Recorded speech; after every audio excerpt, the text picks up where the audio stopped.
Good. This is kind of a crazy thing we put together, and I'm excited for this. So what's going to be happening, as you guys know, in about 2 or 3 minutes now, I'm going to come up here on stage, and we're going to be creating an actual product called the ExpertSecrets MasterClass. And for a couple of reasons. One is it's been fun as you guys are all getting your books, people are reading them, we're getting questions back. I thought it'd be fun to go deeper. And number two, I want to create a product that we're going to be selling. I'm out of breath. I've been running around behind the scenes, so you guys are literally behind the scenes right now. So we've been kind of preparing everything.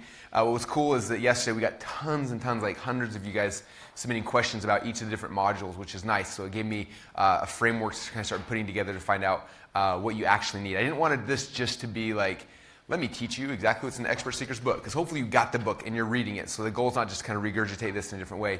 The goal is now that a lot of you guys have it, we kind of know where things are at, and it gives us the ability now to adjust this training to like, okay, where are the sticking spots, where people kind of getting, not figuring things out, and let's help kind of smash through those. So that's kind of game plan. So anyway, I'm hanging out right now. I'm going to go on stage. When I go on stage, we're going to have a little video cut, and when it comes live, I'm going to be live as if, like, because this is an actual product we're recording. This is going to be in a training course here in the near future, but you guys get to watch this live. So if you're having a good time, I'm not pitching anything right now. I'm just going to be teaching all day today for the next 3 hours, basically. If you have any questions, just put them down below. We got people here that are going to be trying to respond to questions, finding them out during the breaks, giving them to me so I can try to do it during the training. Also, please share this. It is live right now. We will be taking these videos off. There will be no replay, but while we're live, I'd love if you guys share and get people on. And if you're having a good time, give me some hearts and some whatever things, just because it'll make it more fun. So I think that's it. You guys all ready on other than that? All right, so I'm going to go on stage, and then we'll start, and we'll be actually teaching the product. If you have your book, get it with you. Get out a pad of paper, notes, stuff like that. And we'll spend about an hour going through session number 1. Oh, sweet, here's my schedule. This is very professional. All right. Okay, all right, so that's the game plan. So we'll start here in about a minute, or about 20 seconds.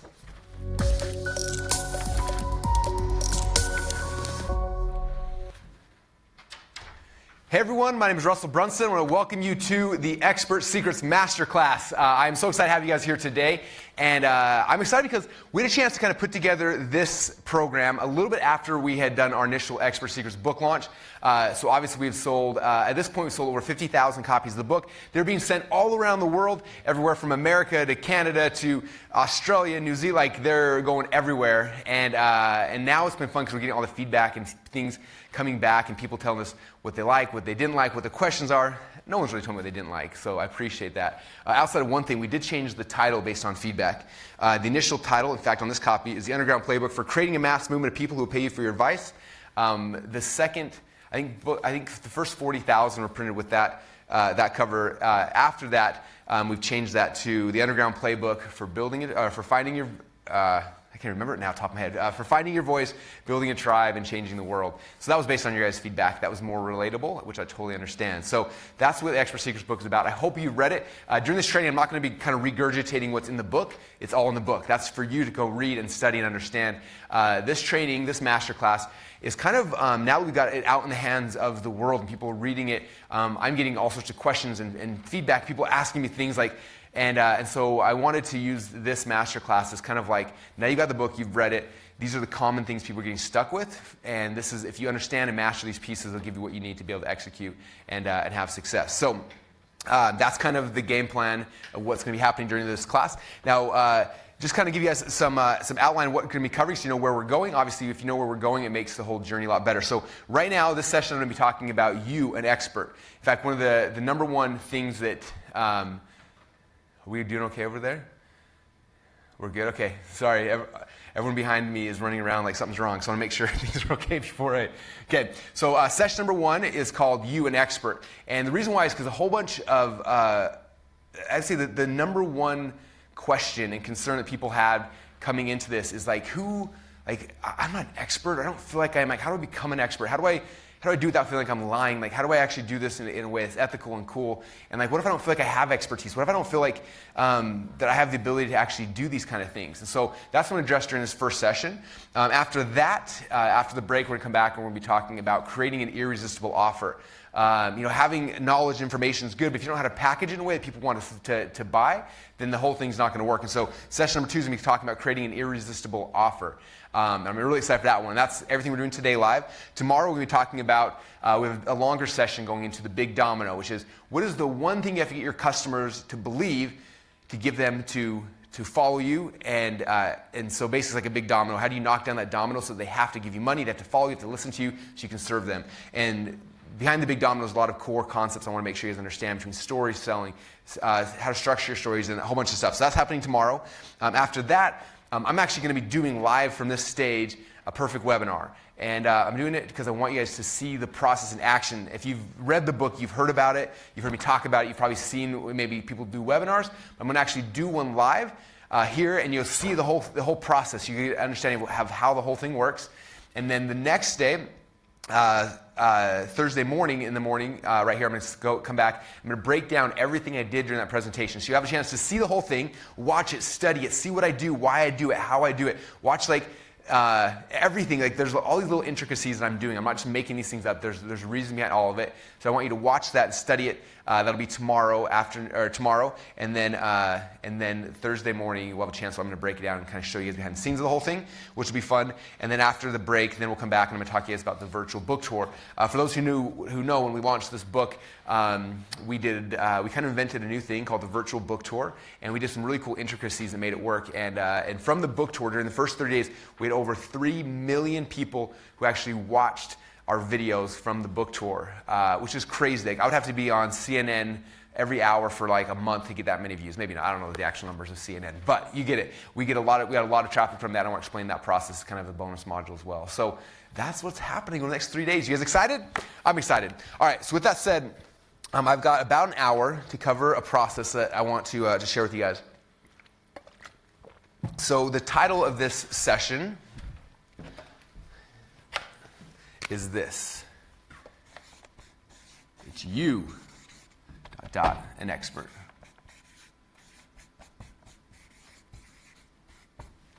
All right. So, like I said, after over 50,000 people got the book, and before we started this masterclass, we asked them, what's your number one question about you being an expert? And it's funny because when I was writing the book, that was one of my biggest fears, is that I know a lot of people, they probably don't feel like an expert sometimes, right? I'm curious how many of you guys out there are I don't know if I can do that. I'm not comfortable with that. I know that somebody came up to me 14 years ago when I got started, Russell, this is the deal. You're going to become an expert. You're going to be on stage. You're going to be writing books. I would have freaked out. Literally, it would have caused me so much pain and anxiety and fear that I wouldn't even attempted to think about it. And that's my one fear about sharing this is I don't want people thinking I'm not an expert, so they just discount the whole thing. That's the key is you have to understand you have to become the expert. You have to become that expert, right? So how do you do that? What's the process that you go through? If you look at me when I got started in this business, again, 14 years ago, I was a super shy, nerdy guy. If you ever seen those pictures, I had a buzzed head, glasses. I always wore a shirt and tie because I thought that's what business people did.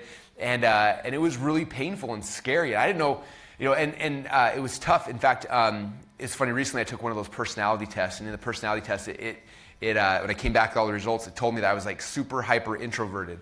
And I was oh, weird. Because I always feel I like being on stage, sharing, giving, but then one-to-one, I'm very introverted and nervous. I think a lot of you guys are that same way where you are introverted. In fact, I'm curious, how many of you guys listening, I can't see you right now, but how many of you guys would identify that saying that you're more introverted? Okay, my guess is 90% of you guys probably feel that I'm introverted. And 10% of you guys are nope, I'm extroverted, Russell, I'm good to go. I'm going to fast forward to the next module because I feel that I'm ready. I hear the voice in my head, the burning, the desire, whatever you want to call it, I want to share my message. But the rest of you guys, you see it, you feel it, but you have all sorts of doubts and inadequacies and all those things that flood in, right? And I can relate to that because I had that. I still have that to this day. Before we started today, I'm why am I teaching this? I'm a little kid. I talk really fast. I mumble all the time. But it's weird because when you have something inside you that can share and help other people, you've got to figure out the tools and you've got to understand it and learn it because it's worth it. It's what gives you the ability to start contributing. As you read the Expert Secrets book, one of the big themes I talk about a lot at the beginning is how each of us in our lives, we go through a phase of growth, right? You think about when you were little kids, my kids right now, I've got 5 of the coolest kids ever, and they're all in this growth phase where everything we say, they're like learning it and sucking it in, and they're like doing this and that. And like yesterday, Dallin, my oldest twin, he wants to start a business like crazy, and so like he's got a ClickFunnels account. I finally got an email account, and he wants to like buy stuff on Amazon. And so I was kind of explaining stuff. So I had him going to AliExpress.com and Googling for stuff that he would want to buy, and then going to Amazon.com and seeing how much more was over there. We're trying to find products for him to buy here and sell there. And he's getting all excited, and he's like trying to buy this big old thing of fidget spinners, and he's going to try to sell them at school. But everything I tell him, he's like a sponge. Like jumps on AliExpress, and he's Googling or searching like crazy. He's going over to eBay, to Amazon, to Walmart. Like he's going all these places trying to research. I'm teaching about researching, and he's like a sponge, right? And so that's my little, one of my little 11-year-old twins. But in school, they're the same way. They're learning, they're growing. And then what happens for most of us is we go through this phase, we're learning, we're growing, and we go through, elementary school, junior high, high school, and some people done high school, you're like, done, this was horrible, I'm out. Some people go, I'm going to go to college, and they learn a bunch of stuff, and then the worst thing happens. Like the worst thing bar none, you graduate from high school or college, whatever, and they give you the certificate. You take the certificate, you look at it, and you're like, I'm done. I know stuff. And for some reason, most of us, we stop growing. It's just done. Like, okay, I got this. And then we go into our profession, we start doing this stuff that we think we know. And most people, like, they stop. And it's insane to me, but that's where they stop. Now, my guess is if you're here, you're a little different, right? Most of us that are here, not most of the world, most of us who are here, people who would have heard this message and would have resonated with you, most of you guys, that wasn't enough. Either you got done, you went in the workforce, and you realized, like, I'm screwed. I don't know anything. I know that was for me. I remember my college graduation. I'm sitting here in an auditorium full of kids. We all have our hat and our cap and gowns. And everyone's cheering and celebrating. And I'm sitting there as like probably one of the few entrepreneurs in the group. And I'm sitting looking around, and I was like, that was it? Like, I just graduated from college, and I don't know anything. Like, my degree was in computer information systems. Like, I'm supposed to go and become a coder? I don't know how to code. Like, we had written code on paper. And I remember looking around, and everyone's so excited, talking about the parties and stuff. And I was like, I am so grateful that I'm an entrepreneur. I got this thing happening on the side, because these guys are all screwed. They're going out there in this world, and they have no skills that were actually beneficial for them to do their jobs. And I don't know what happened to most of those people, but I'm guessing they went into the workforce and realized, I don't know what I'm doing. They had to figure things out. And some loved it, and some resented it, right? Some resent it because, like, man, like, I didn't learn these things. Now I'm starting from scratch. And that's honestly what happens in most people's lives. It's really frustrating, right? But there are a percentage of people, and again, my guess is that one of those is you, because you're here, where you still have that burning desire to learn. And so you just go through this phase in life, you're learning and you're growing and you're studying. And for all of us, it's different, right? Some people, they geek out on like health and fitness, and they're like so obsessed with that. Some people, that's the most boring thing in the world, and they're obsessed with the marketing. Some people are obsessed with finance. Some people are obsessed with, it could be one of a billion things, right? And what are you thinking about for you, when you're not studying for work or for school or for stuff that bores you, like what are you studying? What are you Googling on? What are you blogging? What videos on YouTube are you watching? What podcasts do you listen to? Okay. Now, if you're just listening to music and you're reading comics and stuff, that's one thing. And if that's you, I recommend, highly, highly recommend, especially if you want to become an expert and if you want to sell things in the future, it's time to turn the radio off. It's time to stop reading comics and like find something you're passionate about. And I can't believe we probably had 20 questions come in overnight. People are like, well, I don't know what I'm passionate about. I have no idea what I'm passionate about. Like, you have no idea what you're passionate about? Like, when you wake up in the morning, what do you want to, if you had nothing to do today except for like go on Google and look for something cool, what would you look for? If you don't have an answer to that yet, like, it's time to start living, like finding some stuff. Go and like, probably need to get out of the situation you're in, stand up and leave, go walk across, go jump in a plane and fly somewhere random and like go meet some people or something, but you got to find something that gets you excited and fired up, okay? Otherwise, it's hard. So what happens, though, is that most of us, we find that thing, right? And for you, hopefully know that thing, and you start studying, and you're learning, and you're geeking out, and you're getting all this information, and it's getting stronger and stronger inside your head. But eventually, no matter how much you study and you grow, like there comes a point where you can't continue to grow. It's this weird thing. When I learned about marketing, when I learned about wrestling, when I learned about any things that light me up, like there was a point where I kept growing and growing, then you kind of hit this like stagnation spot, right? In lifting, they call it a plateau. You're lifting, you hit a plateau, and it's like, oh, I can't lift anymore. I can't increase my strength for some reason. I'm hitting a plateau. Like, what is it? And that plateau is because you can only continue to grow so far by studying and learning alone. And then you will hit a plateau. Everyone does. It's impossible not to. And the only way to transition from this plateau and to break through it. Just like in weights, you can't keep doing bench press every single day. You hit a plateau and you're not going to grow. You have to do something radically different. You have to have a huge change. When you do that, that is when that's when you have the growth. And so the change when it comes to learning and understanding is becoming an expert, is sharing, is contributing. Shifting from like growth, which is a me thing, to contributing is like helping other people. And you shift to that helping other people, that's when you're going to start continuing to grow. And there is no ceiling that I know of from contribution. Like you will continue to grow and progress, and it's going to be the most amazing thing in the world. Okay? But there's phases in this, right? You talk about, there's cool songs or scriptures in the Bible about, for every season, there's a time for every season, right? There's a time for growth. There's a time for contribution. And so depending where you are on this path, like you look where you're at, like have you grown yet? Do you have something to share? If not, like it's time to grow. Like what do you want to learn about? Like we did a workshop here in this room 2 weeks ago called doubleyourreading.com with Howard Berg, and we trained 200 plus people how to speed read. Like go learn how to speed read, go buy 10 books on your topic and go geek out. Like you need to go through growth before you can contribute. Okay? A lot of questions are like, well, how do I become an expert? You start here. You start with you. It starts internal. You've got to grow before you can contribute. Okay? But after you're growing, like the logical progression is I'm growing, now I must contribute to continue to grow. And when you understand that, like that's the game. So look at like where in the timeline, like there's different time and season for everyone. What time and season are you in right now? Is it a growth phase? Is it time to transition to contribution? Like figure out that is, but become aware of it. So you become aware of it, like, cool, I'm in my growth phase. It's time to geek out. Let me go buy every single product, course, book, training, podcast, and YouTube video, everything I can find on this topic. Let me immerse myself and really understand it. When Howard Berg was here in this room, the world's fastest readers read over 30,000 books. What he told me was interesting. He said that most people will go and they want to learn topics, so they'll read one book on the topic and they're like, oh, I know everything there is about God, health, religion, fitness, finance, whatever that book was, right? He's like, that's wrong because you're getting one person's perspective. He said, what I do, because I can read 30 books a minute, he's like, I will go and I will read 10 books on the topic, and then I get a clear picture of like what the actual truth is. And so for you, it's that time. It's time for you to evolve. It's time for you to start growing, and you do that by going through your growth phase. Okay? Figure out where you're at and grow. Okay? And understanding that, but know that I'm growing with a purpose. It's not just for me to grow for myself, because that's selfish. It's good. It's personal development. We need to personally develop ourselves. But there's a point. The reason why we're doing that is so somehow we can now start contributing these gifts we have to other people. Okay? So that's the understanding. It's like where in that cycle are you? Okay? And being okay with that. Because some of you guys are trying to do this when you haven't done this yet. Okay? All right.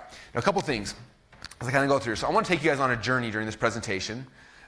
So here is the presentation. Here's where we're starting. This right here is you. It looks kind of like you guys, right? If it's a girl, it might be a little different. Anyway, younger, taller, shorter, but that's kind of you.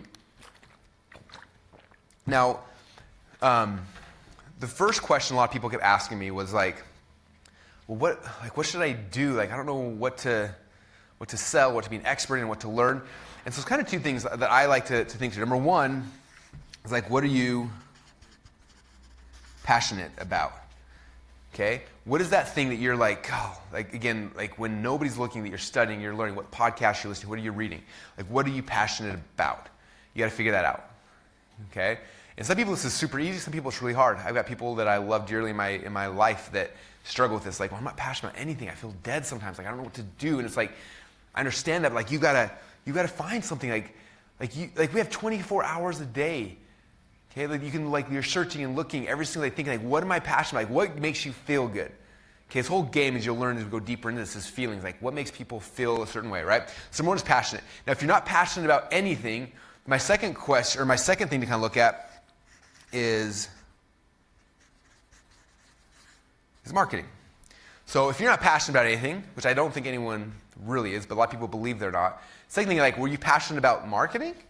Because maybe you're here. Maybe you're in my book or my other stuff, and you're geeking out. You're watching all my stuff.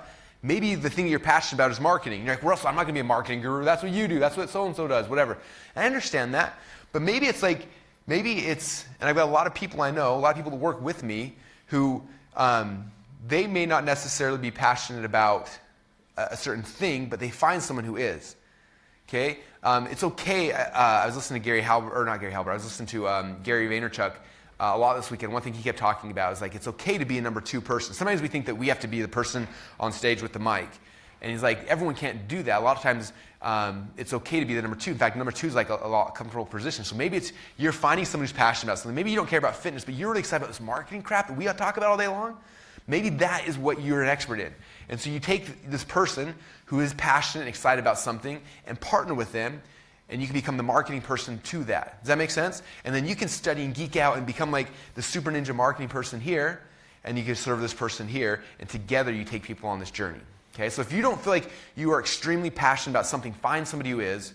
And I'm going to assume that because you're here, you're passionate about this, about funnels, about marketing, about sales, about expert, and hopefully you are. Otherwise, why are you here? You're watching a 3-hour live stream in the middle of the day, right?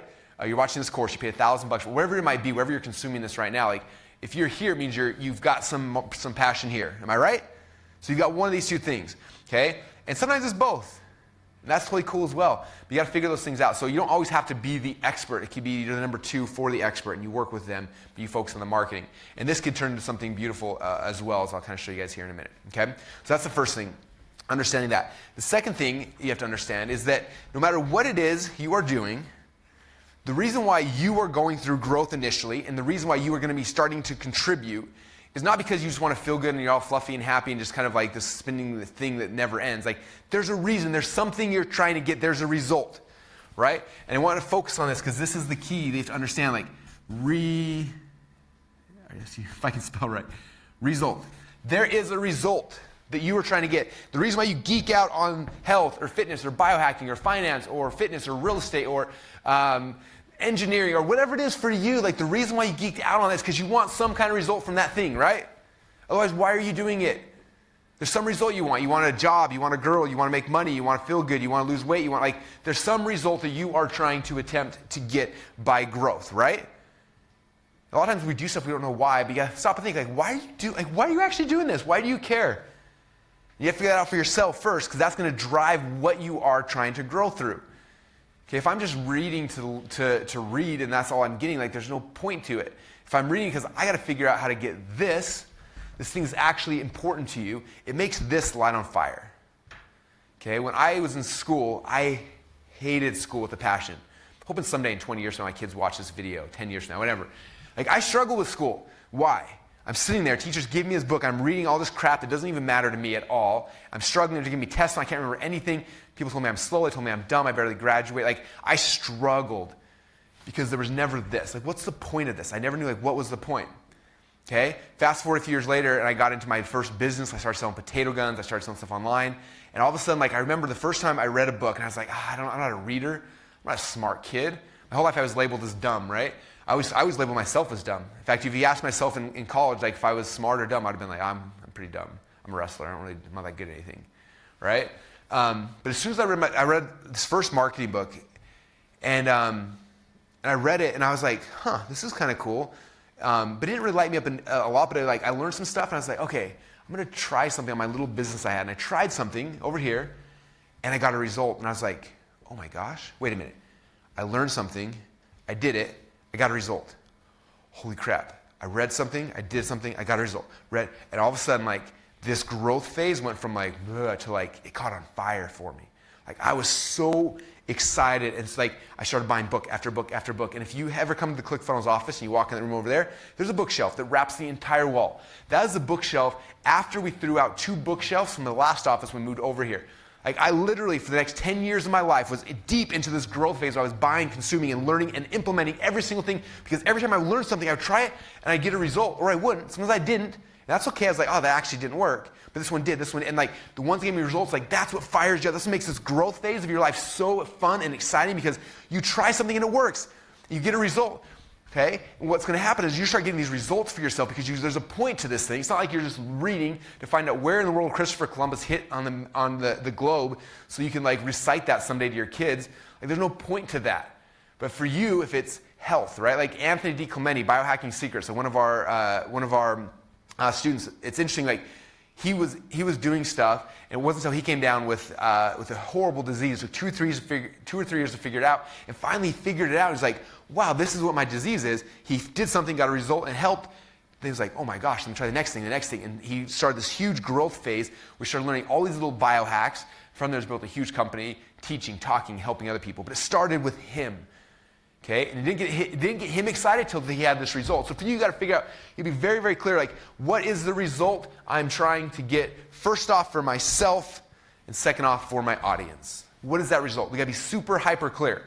Okay, and the more clear you are on this, the easier everything else is going to come as we go through it. Okay, tomorrow we talk about selling. If I know the result I'm trying to get somebody, it becomes really easy to sell them stuff.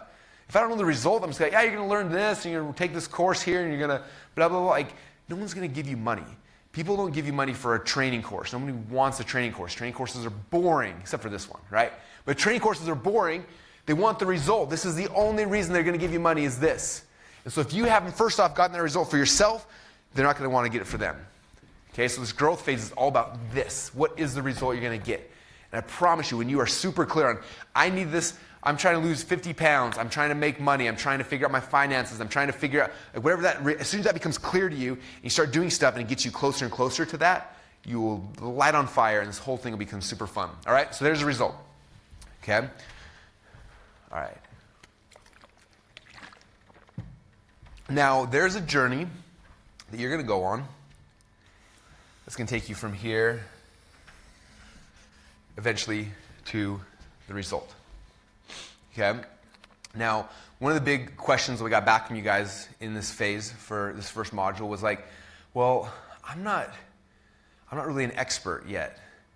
If I start trying to sell something, like, I don't feel congruent with that. Like, it's this weird thing. Like, what do I, and I understand that. Like, I remember when I first got started, I had a bunch of my little things, my potato gun DVD and a couple other different products I was selling at the time. And I remember there was this guy named Joel Christopher, the master list builder. And he was selling this course. It was like a $1,000 course on how to build a list. This is, 10 plus years ago. And I remember watching him. I remember he said, he said, this is 2 years of my life in this course, and I'm finally selling it. And I was like, 2 years? I'm like, man, that's a long time. I was like, I can't wait 2 years to sell something. I remember being so frustrated because it took him 2 years to create this thing that he started selling and making a bunch of money with. And looking back now, it makes me laugh because that was so long ago. And it's like 2 years goes really, really fast. But he put 2 years of his life into figuring out this result so he could share it with other people. Now, for you, it doesn't have to be 2 years. Like time is not the important thing. Sometimes we think that. I think school jacks us up that way because we're like, oh, you got to go to school for at least 4 years here and then 6 years here. So we think that like time has to do with like how good we are getting results, and that's crap.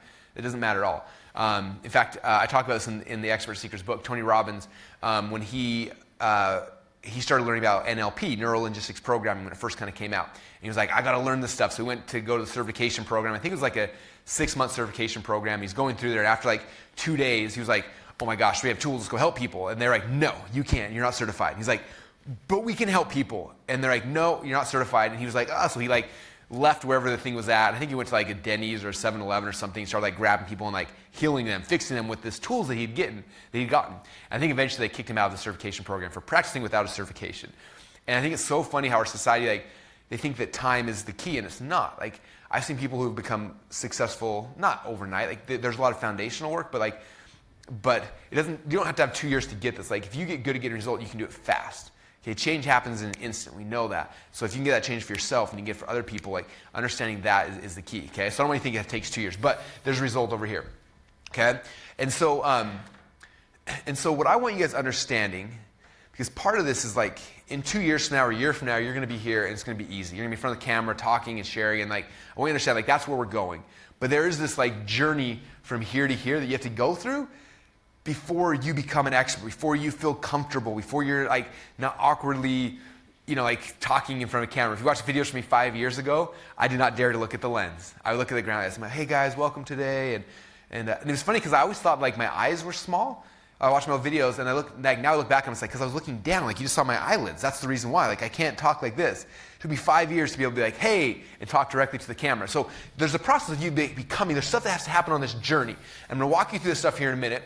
But the first thing I want you to understand, I'm going to come back to this, and there's going to be a piece in the middle we're going to share. So the result, right? So hopefully you have gone through this growth phase, getting a result for yourself. Then the next step in this process is not to go start selling something. That's where I wish I could grab especially network marketers. I love you all, but like especially there, like you go sign up for network marketing program, give you some products, and you're out there pitching it that same day. I'm like, God, and it's the same thing with like every product, every service. Someone gets an affiliate link, they start spamming it out. there's the due diligence you have to do of like, okay, this worked for me. Will this actually work on somebody else first? Okay, if I joined a network marketing program, I took a product, I'd be like, dang, this worked for me. Let me see if it works for anybody else. Like that should be the first thought, not like, cool, let me sell this crap, which I understand. We're salespeople, we like that, right? But like, first thing should be like, okay, this worked for me. I wonder if it's gonna work for someone else. And you come back here and figure out like, okay, I need to get somebody a result because if I can blow their mind, then I know it works for me and it works for somebody else. And that's the key, right? If you've read the .com Secrets book, if you haven't, please go to .comsecrets.com, get your copy. But in the very beginning chapter, I talk about, if I can find it real quick for you. It's always hard to find things when you're live on camera. I talk about the secret formula. Boom. Secret number 1 on page 13. I don't know if you can see this on camera now, but the secret formula. Who's your dream client? Where are they at? What's the bait you're going to get to get them? And what's the result you're trying to get to them, right? This is what we're talking about here. So the first step, though, is before you like go and get a result for somebody, you got to figure out like who is the person you actually want to serve. Okay, and I want you to think through this. Otherwise, I talk about this in the book. You wake up like me one morning, hating your customers, wishing that somebody would fire you because you're not happy with like the people that you're helping. Like this business is all about people. Like if you don't like the people, you're gonna be miserable. So I want you to get very crystal clear ahead of time. Like who is it that I actually want to serve? Like, who is that person? Like, what do they look like? Is it men? Is it women? Are they successful? Are they not? Are they athletes? Are they doctors? Are they like who is the person that you would love to hang out with in a room and just talk with all day? Okay, when I did one of my business resets, and by reset, I definitely do mean failure, near bankruptcy, starting over from scratch. Sounds better when I say reset. But yeah, I've crashed my business multiple times. And after one of my crashes was like, man, I hated my customers. And I sat there and I was like, well, who would I actually want to serve? If I could pick my dream customer, who would it be? And I remember like visualizing this person, and then I was like, there's no way that person's going to actually work with me. But I was like, well, what if? And so I had these results for myself, and I went out there. I was like, I got to find one of my dream clients. And so I had a list of like 5 or 6 people that I liked. And for me, I like working with entrepreneurs. That's who I'm passionate about. And I was looking at all these different entrepreneurs in different markets. And I remember one of the people, and there were a bunch of them, but one of them was Drew Canoli. I was going through a juicing phase in my life, and I was watching Drew, and I was seeing him. I was like, this guy is awesome, and he's cool, and he's doing cool stuff. And he had a big following on Facebook. And so I had a mutual friend introduce us. And anyway, I got to know him a little bit. When I was in San Diego with my family, I went and met him for a little bit. And when I was there, I had this feeling like you should see if you can help Drew. And so I was like, all right. So I asked Drew. I was like, hey, do you mind if I come back like in a month or so and help you guys? And he was like, well, what's it going to cost? I was like, I'll just do it for free. I love your stuff. I love your juicing. I think you're cool. I'll come back out and spend a day here in your office, give you guys, I'll help you and just see what kind of results we can get for you. I was like, these are results I've got for my business.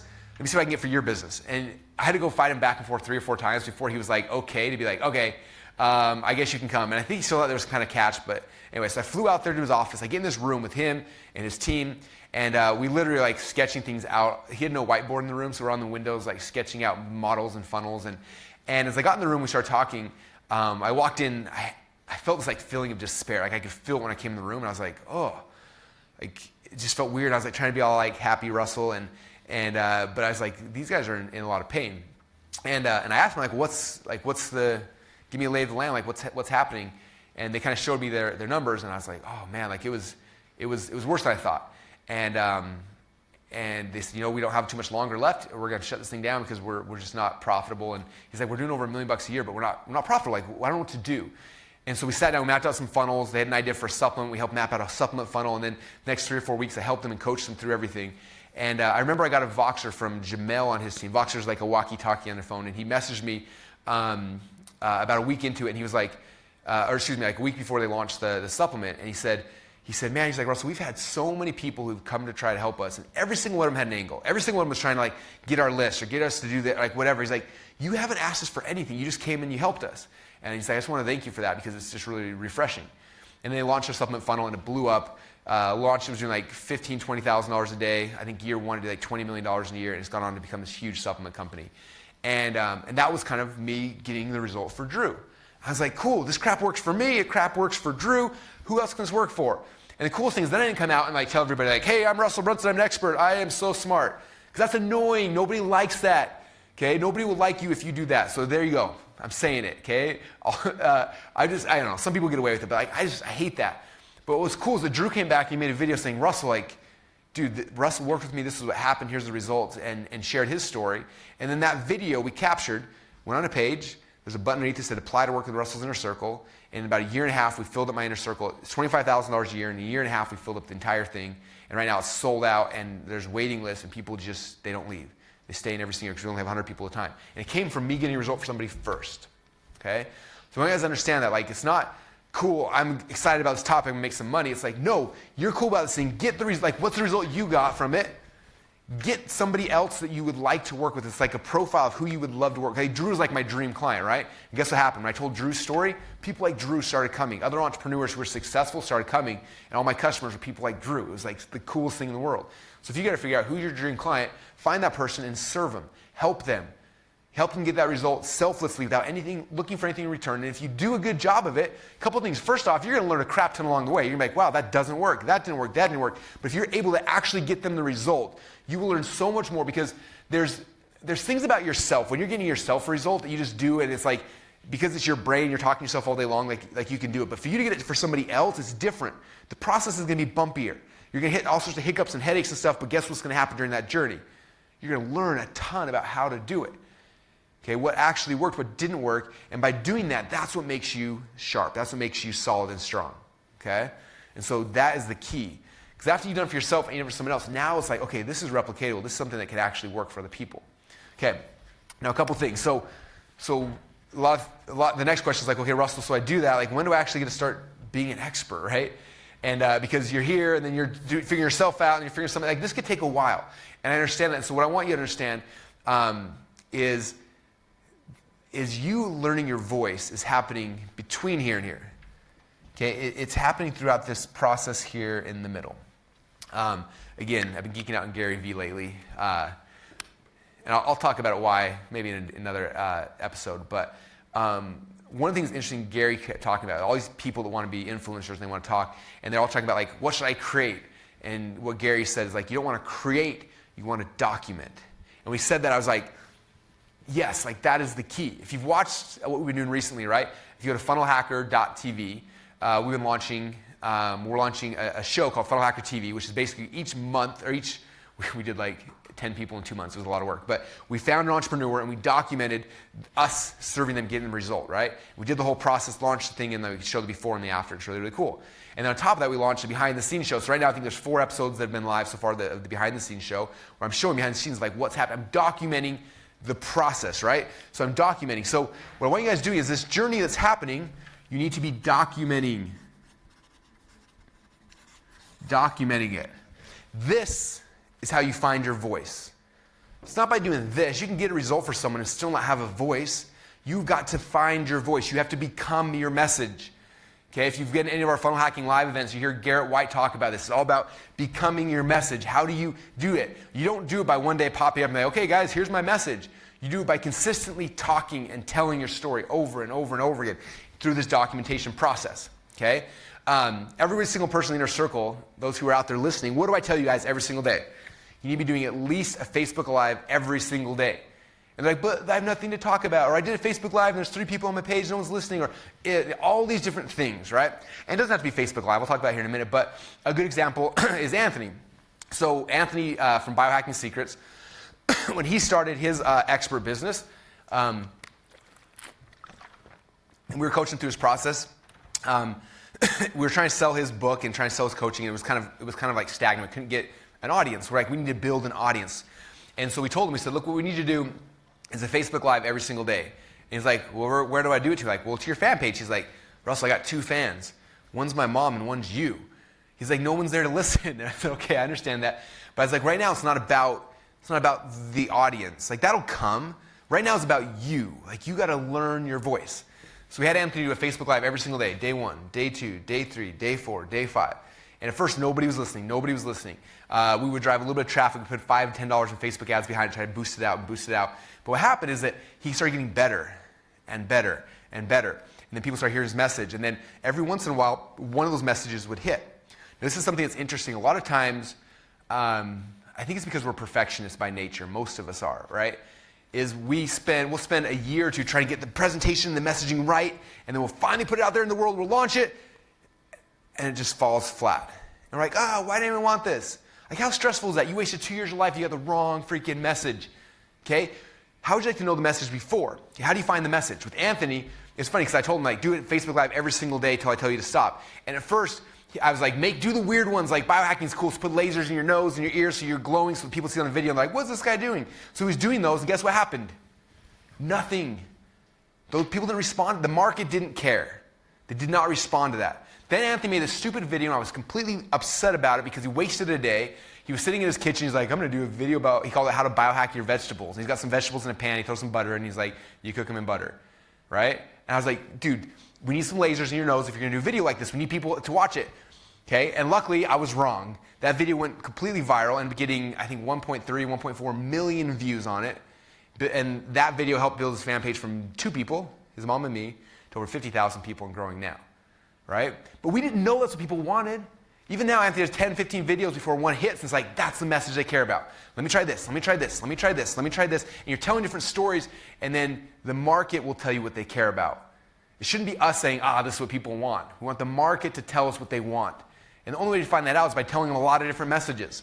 Okay? And some of you guys, Facebook Live may be freaky. It doesn't matter what method, okay? There's different things. Like some of you guys are going to want to be on video. Facebook Live is your channel, okay? Some of you guys are like, I'd rather die than be on video. That's totally fine. Then podcasting should be your channel. You should be doing podcasting consistently. You're like, well, nobody's listening. It doesn't matter at first, okay? Marketing Your Car podcast, which now has like 360-something episodes, which we just changed to the Marketing Secrets podcast. But when I first set it up, I didn't know how to track how many people were listening, and I'm so grateful that I didn't. So grateful. I had no idea if one person was listening, 10, 50. In fact, it was almost episode 300 before I figured out how to actually see how many people were listening. And at that point, we had a good listenership. That was like 5 years in. Had I have known the first year and a half there were like 3 people listening, I would have stopped. But I didn't, and guess what happened? You can go back to marketingyourcar.com, go to episode number 1, and listen. In fact, Steven here in my office, he told me, he's like, yeah, the first 47 episodes or so were like, about 47 you started getting good, okay? I had to find my voice just like you have to find your voice. But you had to do it consistently over and over and over and over again, even if no one's listening, especially because no one's listening, because now it's less scary for you. Does that make sense? So pick your platform, okay? It can be video, do Facebook Lives, or YouTube. I'm loving YouTube right now. It could be podcasting. It could be, if you like writing, do a blog. I don't care what it is, but pick a format that you're comfortable with, you know you can do daily. Ryan Stewman, Hardcore Closer, he blogs every single day, and that's his vehicle. He's a great writer. Okay, and that's how he's growing a huge following. Like, pick a platform that you love, and then be consistent on it. And just know that for the first year, nobody's going to listen to you. Nobody. But it's not about them. It's about you learning your voice. It's about you documenting this process of you getting the result, documenting the process of you getting somebody else the result. And during this process of documentation is where you will learn and you will find your voice and you'll be able to communicate with the audience and people will come to you. Okay? All right, a couple things here. Good. Step number 1, here in the documentation, the goal is to find your voice. Okay, we kind of harped on that pretty good. Step number 2 is going to give you a chance to get the result for you and for someone else.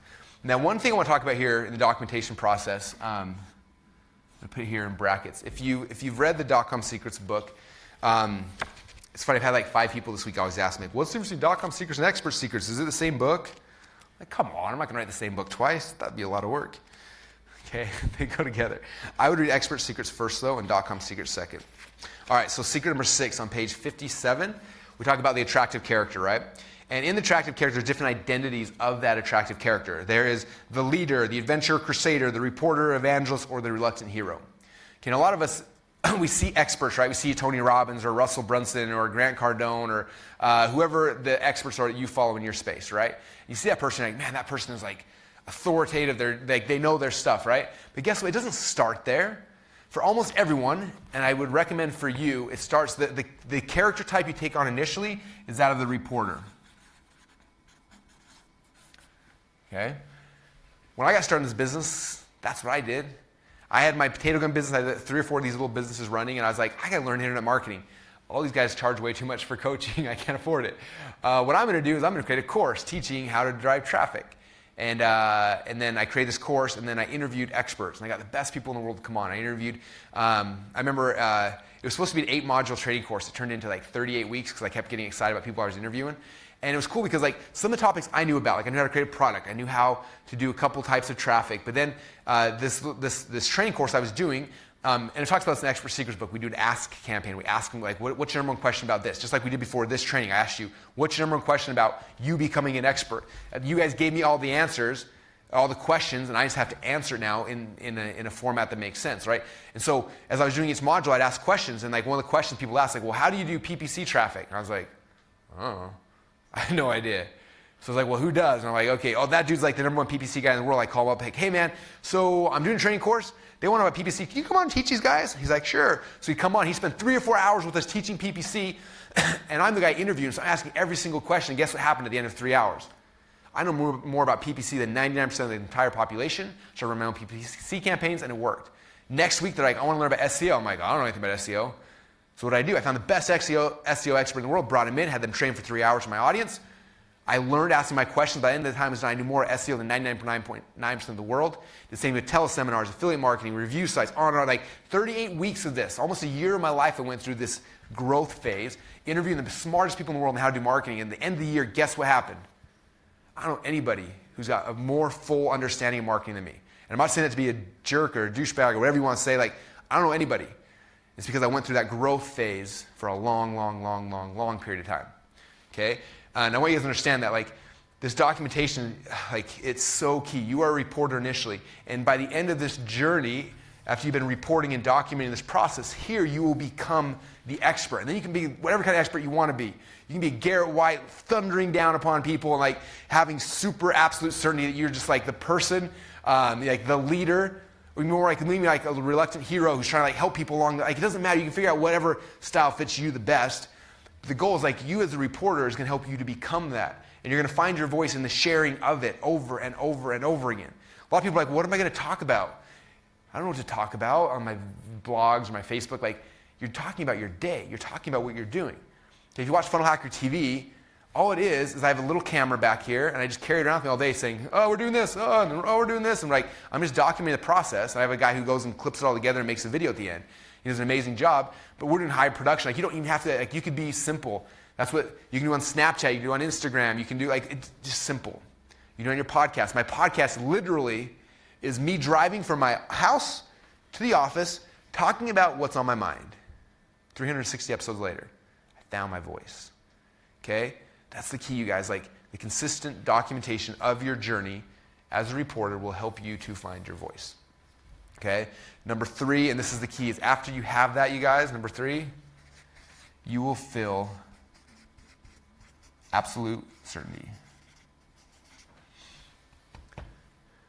Most of the people that submitted the question back, your question was about that. Like, I don't feel certain that I can do that. I don't feel like an expert. I don't feel like I have anything to share with anybody. You don't right now.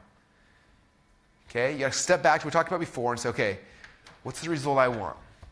Something I'm so passionate about that when I study it, it's going to fire me up. Going to bed at night will become an annoyance because I want this result so bad. And then you go through a growth phase, right? And you're going to get that. And you're going to fill yourself up. And you're going to be like, this is the greatest thing in the world. And you're going to want to serve. Even if you're severely introverted, you're like, I gotta share this. And you're going to start serving somebody else. And during this process of you getting your results, you're going to document it. And then the result of the process of you doing this with somebody else, you're going to document that process. And through the documentation process, you will find your voice. You'll get results for yourself and for others. And you will feel absolute certainty. So when you're at the end of this journey, you will feel confident, even if you're introverted, even if you're shy, to stand there and say, look, I know my stuff works. Let me share it with you. Because it worked for me. It's worked for this person. You've seen my journey. Now I'm ready to step into my own and become who I need to be to serve you. And now you'll have your voice to be able to share with your audience. Okay? And that's the path, you guys. That's what it is. Now, one thing I want to come back to where we kind of started here is some of you guys, like, you know you're super passionate about something. So this is easy, right? Cool. I want to be the best in the world at this topic or this thing or whatever that thing might be. And you know exactly what it is, so you can go off the race and start running. But some of you guys again are like, man, I'm not that passionate about anything. But my question for you is, are you passionate about this, what we're talking about? If you are, this book, well, regardless of whatever you are, this book should become your Bible for the next year. But take this, find somebody who's passionate about something that you can get into a little bit and say, okay, cool. Howard Berg, you're the world's fastest reader. you're gonna double people's reading. I think what you do is awesome. I'm gonna be the one that drives this thing. I'm gonna be your number two. We're gonna push this thing up the hill. And I'm gonna document the process. Okay? One of my buddies is a chiropractor, right? He was trying to figure out funnels for himself. He figured out funnels for himself. Okay? He was passionate about being a chiropractor, but he was doing the marketing stuff, and he was doing it for himself. But what's happened is interesting is he's been documenting this whole marketing process as he's been doing it. He documented all the stuff he was doing, and now at the end, not only is he's passionate about chiropractor, he's become a chiropractic expert. I don't know if that's how you say it, but he's also learned marketing, and now like this business has become actually a bigger business for him than his clinic, because now he's sharing with other chiropractors, other docs, what he's doing and how he's doing it. And so for you, like let's say you're geeking out on the marketing, you're doing this, and you pick somebody, you pick the world's fastest reader, you pick your dad who's great at taxes, you pick your whatever, the expert in your world that you know you could help to get their message out, and you help them, and you document this process. Guess what happens at the end of it? You become, like let's just say it's a tax person, right? You take your dad who's really good at taxes and finances, you help him get a result, make a bunch of money, you document this process. Now you can become the marketing person for that industry. You can become the marketing person for people in that, whatever that thing might be. Okay, you don't know exactly what it's going to evolve into right now. It doesn't matter. What matters is going on this journey. Okay, so for all of you guys, this first session, hopefully you enjoyed it. Again, it's all about you becoming an expert. I hope it gives you like the tools and the understanding of like how you do that, because you don't just wake up one day. God, I wish I could go back 14 years ago and show you guys what I looked like 14 years ago when I started my journey. Because I tell you what, first off, I wasn't wearing fancy pants clothes. My hair wasn't on my head. I was bald. I was awkward. I was shy. I was nervous. But I knew I had a result I wanted. That's all I had. And I started geeking out trying to figure out how do I get that result. And I focused on it. For years. I focused on it. And as soon as I got that result, then I got so excited. Like, I just wanted to share it with other people. You guys ever feel that before? Like, I just want to run down the streets. Like, every single person in my life I ran. Think of my family, my parents, my friends at church. Everyone got so annoyed with me. So I'm like, do you realize let me show you what I'm doing. Like, I'm making money selling freaking potato guns. You actually have talent. Like, let's take your thing and sell. And like, I would try to share it with everybody because I was so passionate about it. And unfortunately for me, most people didn't care. And you're going to run into that too. Your family will not care about this thing you're excited about. They don't care. Okay? Your parents, your friends. My wife still never read my books. My parents, I finally got my dad to read one of my books because I gave him the audiobook when he was stuck on a 5-hour drive and made him listen to it. Like, your family doesn't care. People around you aren't going to be excited about it, but there are people who are. And as you share your message, your people will hear your voice. They will see like, wow, Mike, Joe, Susie, whoever, like, they're doing that. I want to do that. Look at the result they're getting. How happy they are. They're talking about this thing. I want a piece of that. I want to be part of that. Okay, your people will hear your voice and they will follow you. Okay, and so don't get upset when you're doing this and the people in your immediate world don't, because it's not always people in your immediate world. Some will like it. Some will get excited, but most won't. It's going to be different people. And as you put yourself out there and start sharing this, you will become who you need to be. I promise you that, because it happened to me. Like, I've become who I need to be to share my message. And again, still, the people in my immediate world don't listen, they don't care, and that's okay. But the people who do, the influencers, the people I want, they hear and they're coming. You can see we sold 50,000 copies of our book in the first 30 days. Like, where did that come from? I'm not an author, I'm not a writer, not in my head, but I became one because of this process, by documenting. And by doing that, I found my voice, I got results, and I have absolute certainty in my message. And that'll happen for you as well. All right, so that is the end of session number 1, module number 1, called You, an Expert. What we're going to do now is we're going to take a 10-minute bathroom drink break. We're going to play some videos on the monitor while I'm getting drinks. When we come back, we're going to be talking about the next phase of this process, which is creating your irresistible offer. So now that you've kind of gone through here, you've been documenting, you've gotten some stuff like, how do we take that and create something awesome that people give us money for? And that's the cool. That's what we're talking about in the next session. So we'll take a 10-minute break. We'll keep streaming live everywhere. We'll be playing some videos while we come, and when we come back, we'll go into module number 2.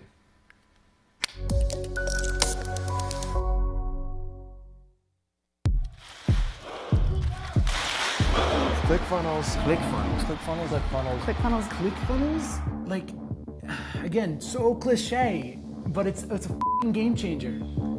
Funnel Hacking Live is the one event that you need to be at. Having the skill set of knowing how to build funnels is the single most valued skill set. I think there's a difference between watching it done and actually doing it yourself. I would say that that's the main difference. Funnel Hackathon is super 100% hands-on. It's literally, here's what we need to do. Now we're all gonna do it together. Like there's none of that when I fly home tomorrow, because it's done. This event is most suited for people who want to accelerate their story to the market. You're really developing something. You're leaving with something very tangible. This will give you the right mentality to be able to succeed no matter what industry. You know, when you have Russell around you all the time, all of a sudden, like, things don't seem unrealistic. It's just like, I can do this. You enter his world where he is, and you can just see him in action. And the great thing, that action is within your business. It's nonstop. I mean, we were at it from 9 a.m. to midnight, just learning, implementing, sharing. It's so cool that I'm going to leave with a product that's going to make me a lot of money. And here it's like a totally safe, vulnerable space where you can just be like, I suck at this stuff. What am I supposed to do here? And then you have guys who have done exactly what you want to do or have done 10 times anything you've ever thought of right there next to you saying, hey, have you thought of this? You think that would work for you? And you're like, oh my God, that's amazing. Like, I should start doing that. I learned more in that compressed period of time than I had in almost the 2 years of being inside of ClickFunnels. I would pay any amount of money if I could come back and do that every month or two. So if you're looking for an opportunity to work with amazing people and work under the guidance of somebody who really knows what they're doing and be able to get things done, it's unbeatable. If you hate money, then this event is not for you, because it's just going to get you more money and you're going to make an impact in the world doing what you love most.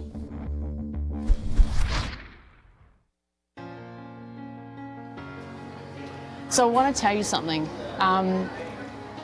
Hiring Russell Brunson was bar none one of the best decisions I've ever made in my entire life. And I want to tell you that when you work with him, he takes you on this journey that you won't even know that that you're going to go on. Like it's like at the very beginning I had all these hopes and dreams and visions, and I honestly thought that, yay, I'm working with the overnight success maker, and like I thought, whoa, I'm going to make like $500,000 in the first month of working with him.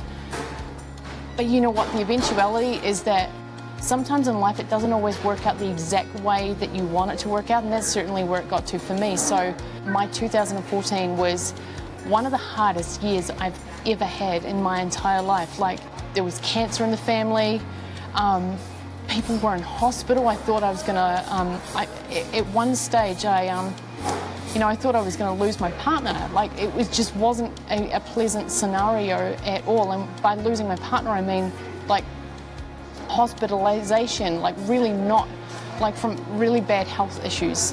And, there were just times when I promise you I wanted to give up.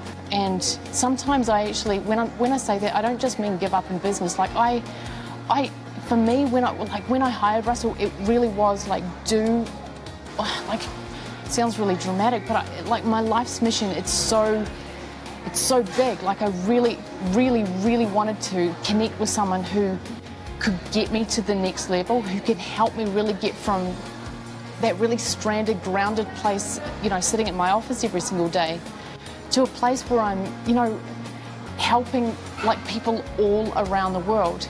And that's why I chose Russell.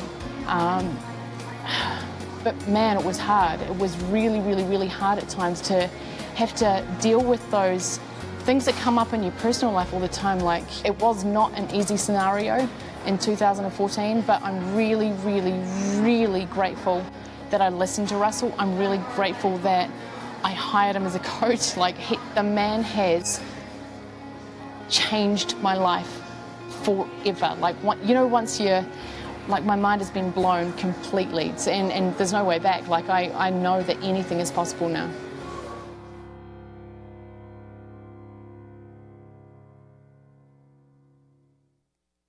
I was almost at the point where I was ready to say, maybe I should go find a job. And that's when I said, no way. There's no way. I was lost. I was letting my business run me. I wasn't running my business.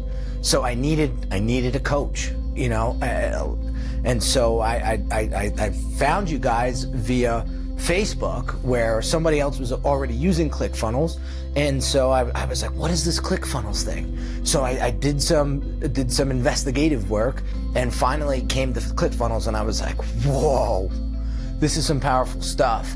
I got this software that could totally take my business to the next level, but I'm having trouble using it, like really getting my hands around it.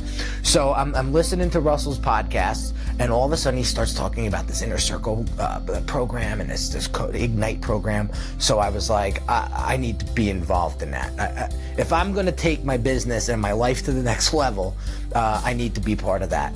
To really get that coach to diagnose my issues and to come back to me and say, hey, this is where you're struggling, and point me in the right direction. I never had that as a business owner.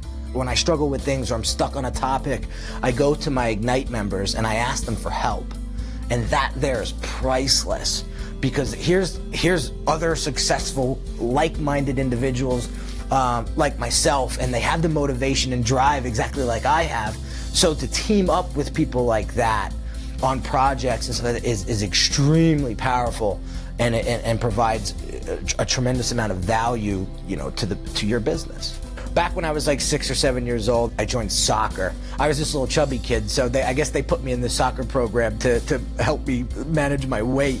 So anyway, I hated the game. I just did it because my parents wanted me to do it. But I don't know how we did it, but we made it to the championship game that season. And so I remember running up and down the field, and every time the ball would be on one side of the field, I'd be on the other.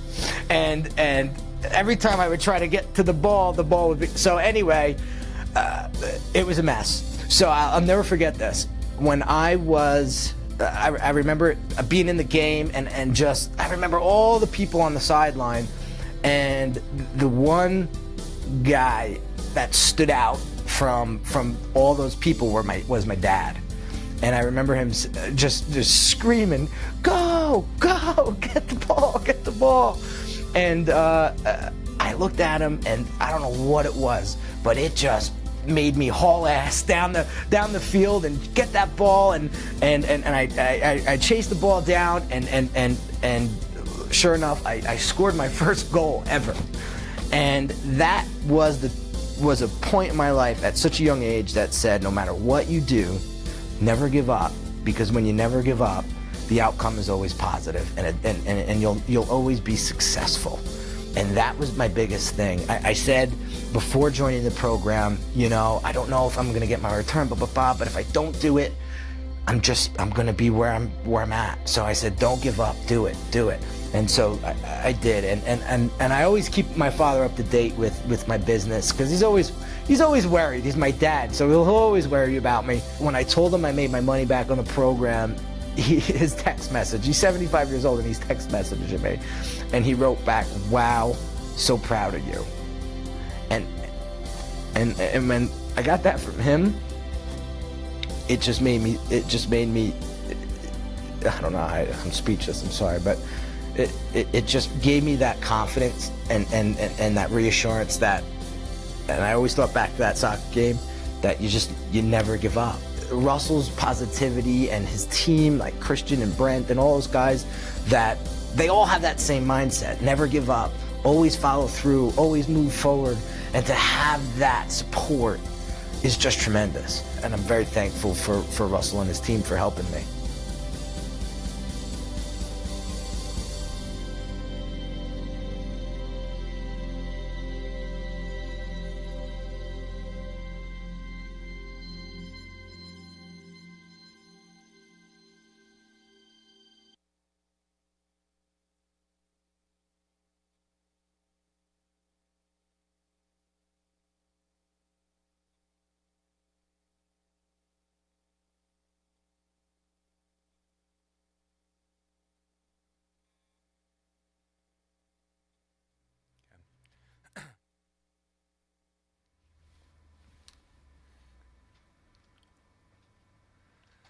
All right, everybody, welcome back. How was session number 1? If you had a good time so far, give me some of the hearts and thumbs up on Facebook or YouTube, or comment or share, whatever. If you're having a good time, let me know, because that will help me get excited. So they were showing me the stats between the two. We've had over 2,000 people watching between Facebook Live and YouTube. So thank you guys for hanging out. Hopefully that was worth the price of admission, which was free, and a whole bunch more. So cool. So that was module number 1. And I hope that cleared things up and gave you guys a lot of hope and faith. As you are posting comments down below, Steven's actually grabbing them. And after this next session, we'll take another 10-minute break. We're going to come back and do Q&A here for a little bit. So if you do have specific questions, post them down below. I don't guarantee we're going to get all of them, but we're going to spend probably, 30 minutes or so doing Q&A at the end, because that'd be fun. So is that cool with you guys? Okay? Is it okay if we over-deliver? I got one thing, because I saw somebody posting that comment. So people are asking, Russell, that is the biggest marker I've ever seen. And so I want to tell you the story behind this before we get started, because I think it's important. So when we first got that whiteboard, the flip chart is like a lot. It's really hard. I wanted one forever. And we finally, Melanie found one, which was really exciting. We got it. And I started writing with these little markers, and they're like little girl markers. If you've been to Tony Robbins' event, he always has this big old marker, and he just slashes big thing. I always wanted a big marker, so Melanie found the biggest marker possible. So now I feel like Tony Robbins when I'm up there. So if you see me smiling when I have my big old marker, that's why. All right. Okay, you guys ready for session number 2? All right, I'll come back to stage. We'll go.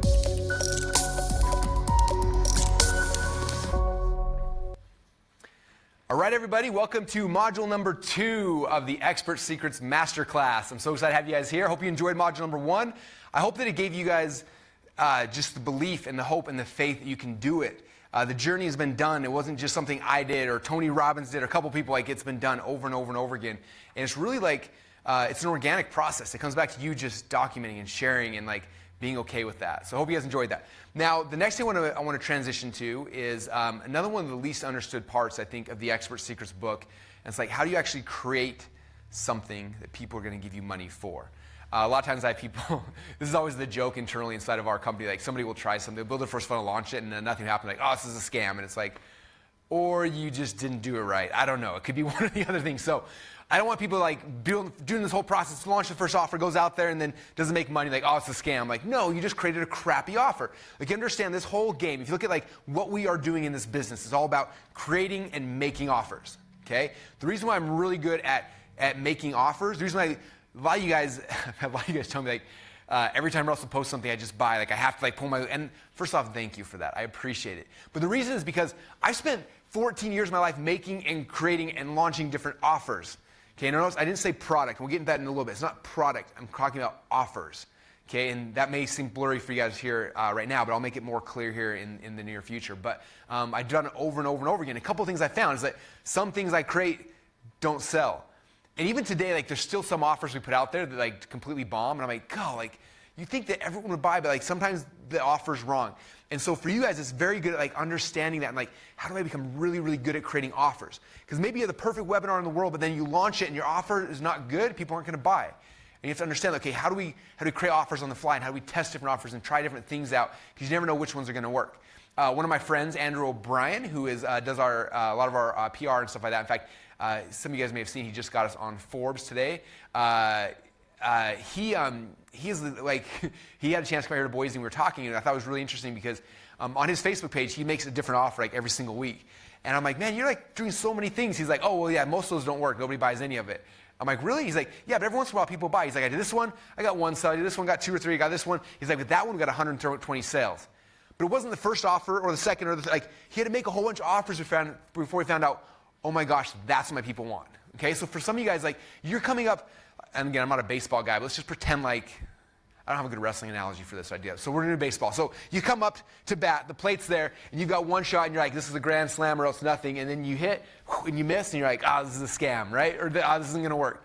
You have to understand, you got to get up to bat a bunch of times and try things because you don't know yet where your audience is going to respond to. Just like we talked about in the last session, I don't know what content I'm going to share that people are going to be oh my gosh, that's it. That's the thing that connected with me, right? That's the thing I'm going to share. I'm going to talk about. The thing that's going to blow you up. Same thing with offers. You don't know which offers are going to work.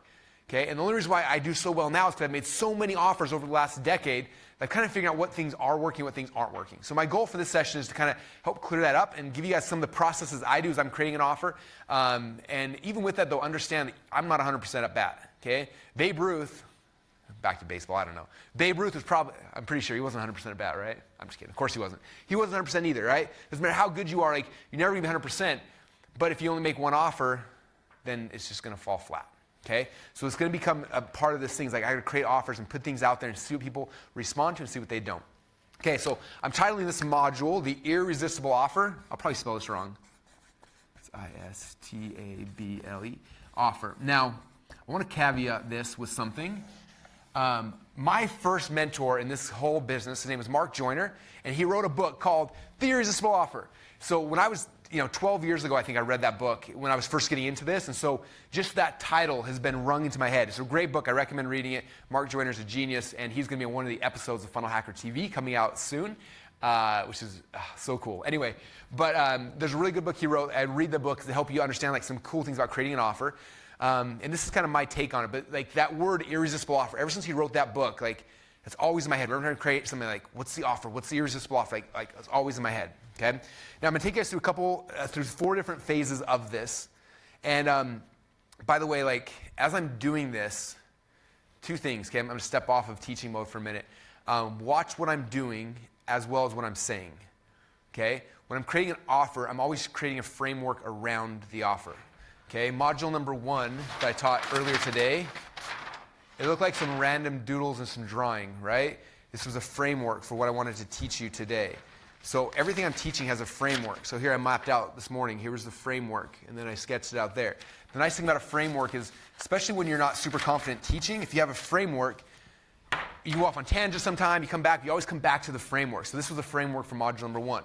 Okay, I have a framework I created for module number 2. As you are creating your training, frameworks are the key.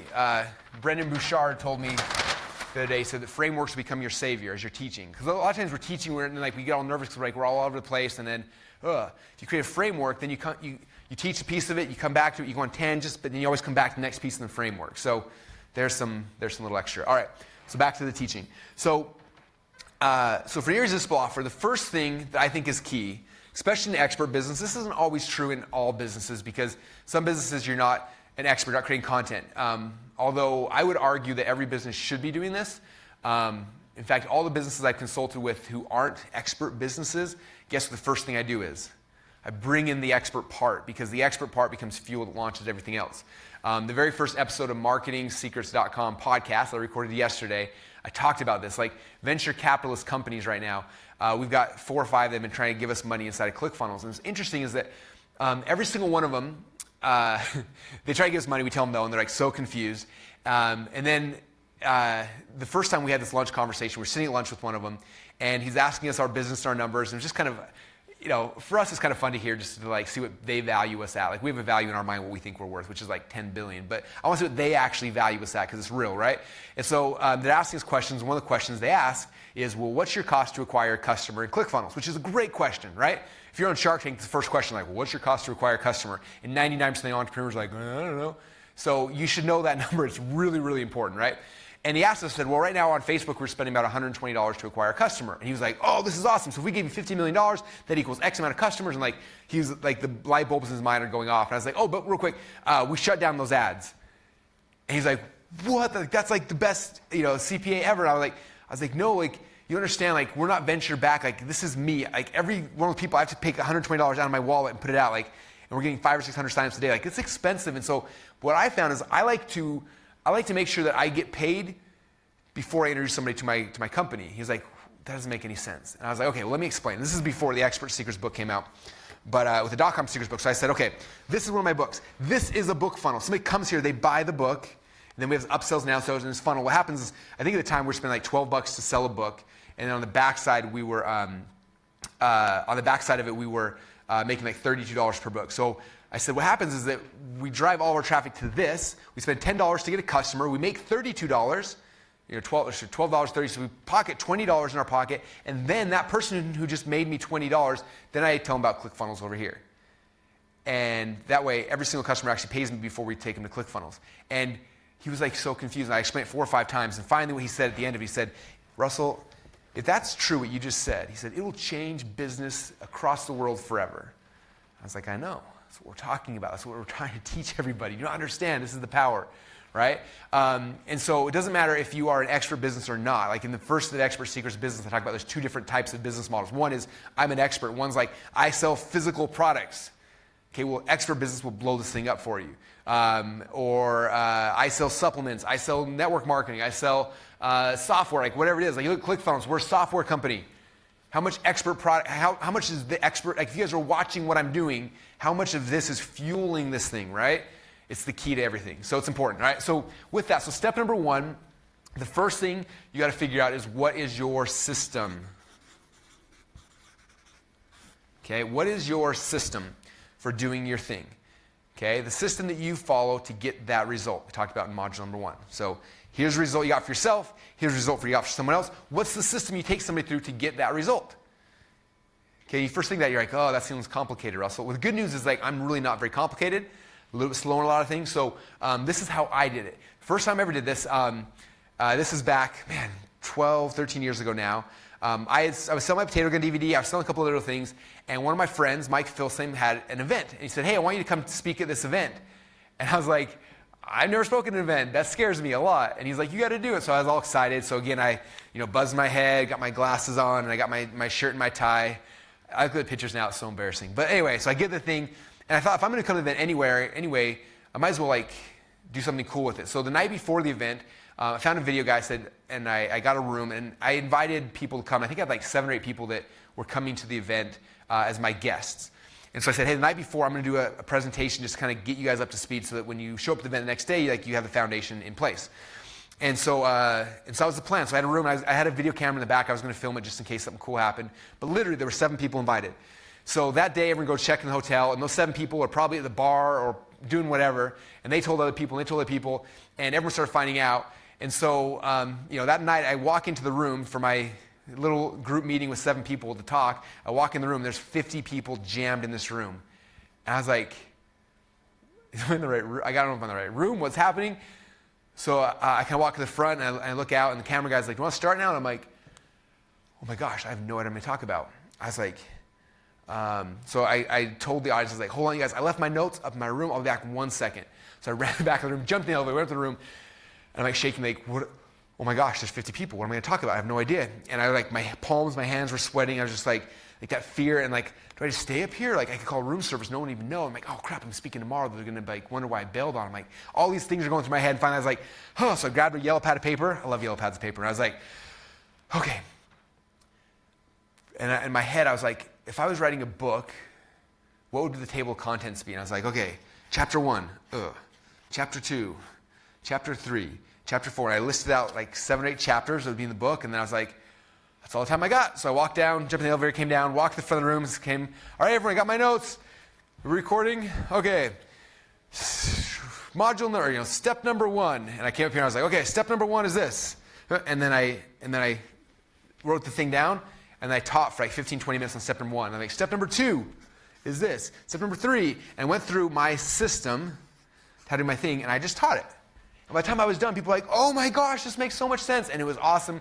We recorded it. That DVD ended up becoming a huge tool in how I actually grew the marketing side of the business back in the day. So the first thing I would say is you got to figure out like what's your system. Okay? And it doesn't have to be super complicated. I was looking at like if you were to write a book on this, and I don't recommend everyone writes a book right out of the gate because it's hard. Like this book took me 10 years before I had the guts to write. This one took me 2 years. Like it's a lot of work. But what you do need to have is like the table of contents. Like if nothing else, the most valuable part of the book for you will be the table of contents. Like what is your system? If someone's going to read a book on your system, like what would it be? Like what's chapter 1, chapter 2, chapter 3? Because in a book, you're going to take someone through a process. So think about this. Your system initially is like, here is the table of contents. Okay? So again, you got yourself this result. What typically happens when you get your own result is you're learning from all sorts of things, you're doing all sorts of stuff, and it's kind of like all over the place. And then you try to help someone else, you're like giving them all this crap, and they're like, and they can't get a result from it, right? The way they get the result is for you to take all the stuff and organize, okay, if I was to do this again, what would be the first step, and the second, and the third, and the fourth, and what would be the order of it? Like you taking everything you've learned in this growth phase and putting it in chronological order is 99% of the reason why you are the expert. Okay, most of my ideas aren't mine. I understand that. Like I am living off the shoulders of giants. I try in both my books to give credit where credit is due for every single person I learned things from. Okay? These are not my unique ideas. What I did is I've studied so many people, and I'm like, oh, I learned storytelling from Michael Haig. I learned breaking belief patterns from Jason Fladley. I learned status from Perry Belcher. I learned all these different things, right? And it's like all this stuff happening, and I can just be like spewing it out at people, and they'd be like, no context at all. Or I can say, okay, based on all this stuff, that I've been using, I've been implementing, I've been documenting, like what is the context, what is the format, what is the system that I take people through. I take that, okay, boom, here's the system. Step 1 is what? Well, in this book, step 1 for me was creating a mass movement. They understand here you got to create a mass movement. Why? This is why. Step 2, you identify your charismatic leader, attractive character. Step 3, what is your future-based cause? Step 4, the new opportunity. Step 5, the opportunity switch. Number 6, the big domino, then epiphany bridge, and hero's two journeys, and epiphany bridge script. So I took all this crap I've been in my head, I've been studying for a decade, and put it into a chronological order, and that has become my system. Okay? And some of you guys may be like, well, I don't know how to create that. So a couple things. If you want to create this, like I told you, during your growth phase, you should be reading lots of books and podcasts and videos and learning and growing. But like, look at the table of contents of other people's stuff that you're reading. Like, what's the process they're taking you through? Do you agree with that process? Is it similar? Is it different? Like, what's your take on this whole thing? Somebody in the questions asked, I think it was a good question, was like, where do you draw the line between like creating and copying? Like, what's the difference? And I always heard from people that like, if you're, I don't know if this is a good quote or not on live TV, but here we go. Like if you're borrowing from one person, it's copying. If you're taking from a lot of people, then it's research or something like that, right? So it's like, I'm not going to go buy one person's book and then teach that same thing. Like, that's not right. But if I buy 30 books and I take that and I do my own life experiences and I try things out, then like your creation is like, here's all the stuff that I learned. Okay, and I'm such a big believer, like give credit where credit's due. There's nowhere in this book where I just said, and then I invented this. Like I always try, like, no, I learned this from so-and-so, and this, like I'm just documenting my journey, right? And I'm sharing it with you in a systematic process, okay? But look at other people's things.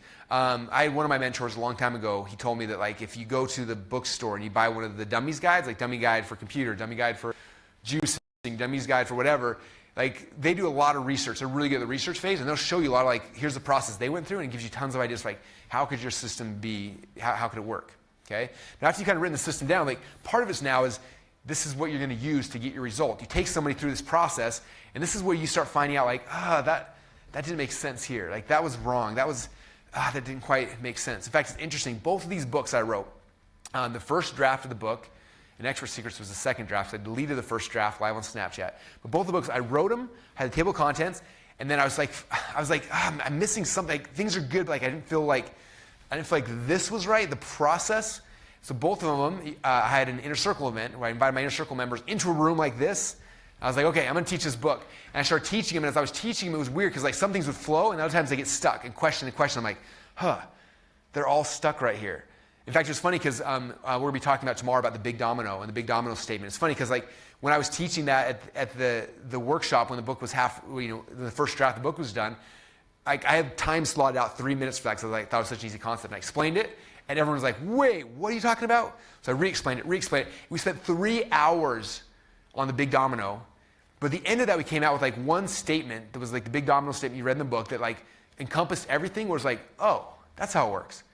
But if I hadn't been using this to try to get results from someone else, I would never have known the system was broken, right? So you create the system, then you start using it on somebody, start practicing, and you'll find out like, that for them to be able to do this, they have to know this first. I got to change the order, and that wasn't clear, so I had to change this, and like that actually didn't really matter, so I'm going to delete that. This did make sense, and like, oh my gosh, while I was doing this process, holy cow, I didn't even realize like we did this. Like I did this over here, but I forgot about that. I'm going to add it over here. And so like you start learning, and like the system becomes like a thing as you are doing it to get a result for somebody else. Does that make sense? It's kind of like that, we talk about like the stone. It's like you're chiseling it and you're chiseling it and you're chiseling it. So eventually it's like, wow, this is the stone. Like the Expert Secrets book, I'm proud of. Like it's a polished stone. Like it's a process. It works, right? But it took me a while to get to that thing. So for you, I think the first step is taking all this crazy enough stuff you've figured out, and then and put it like, here's the chronological order. If I was to help somebody, map that out, then here's your system. Then go take that and find your dream person and do it for them.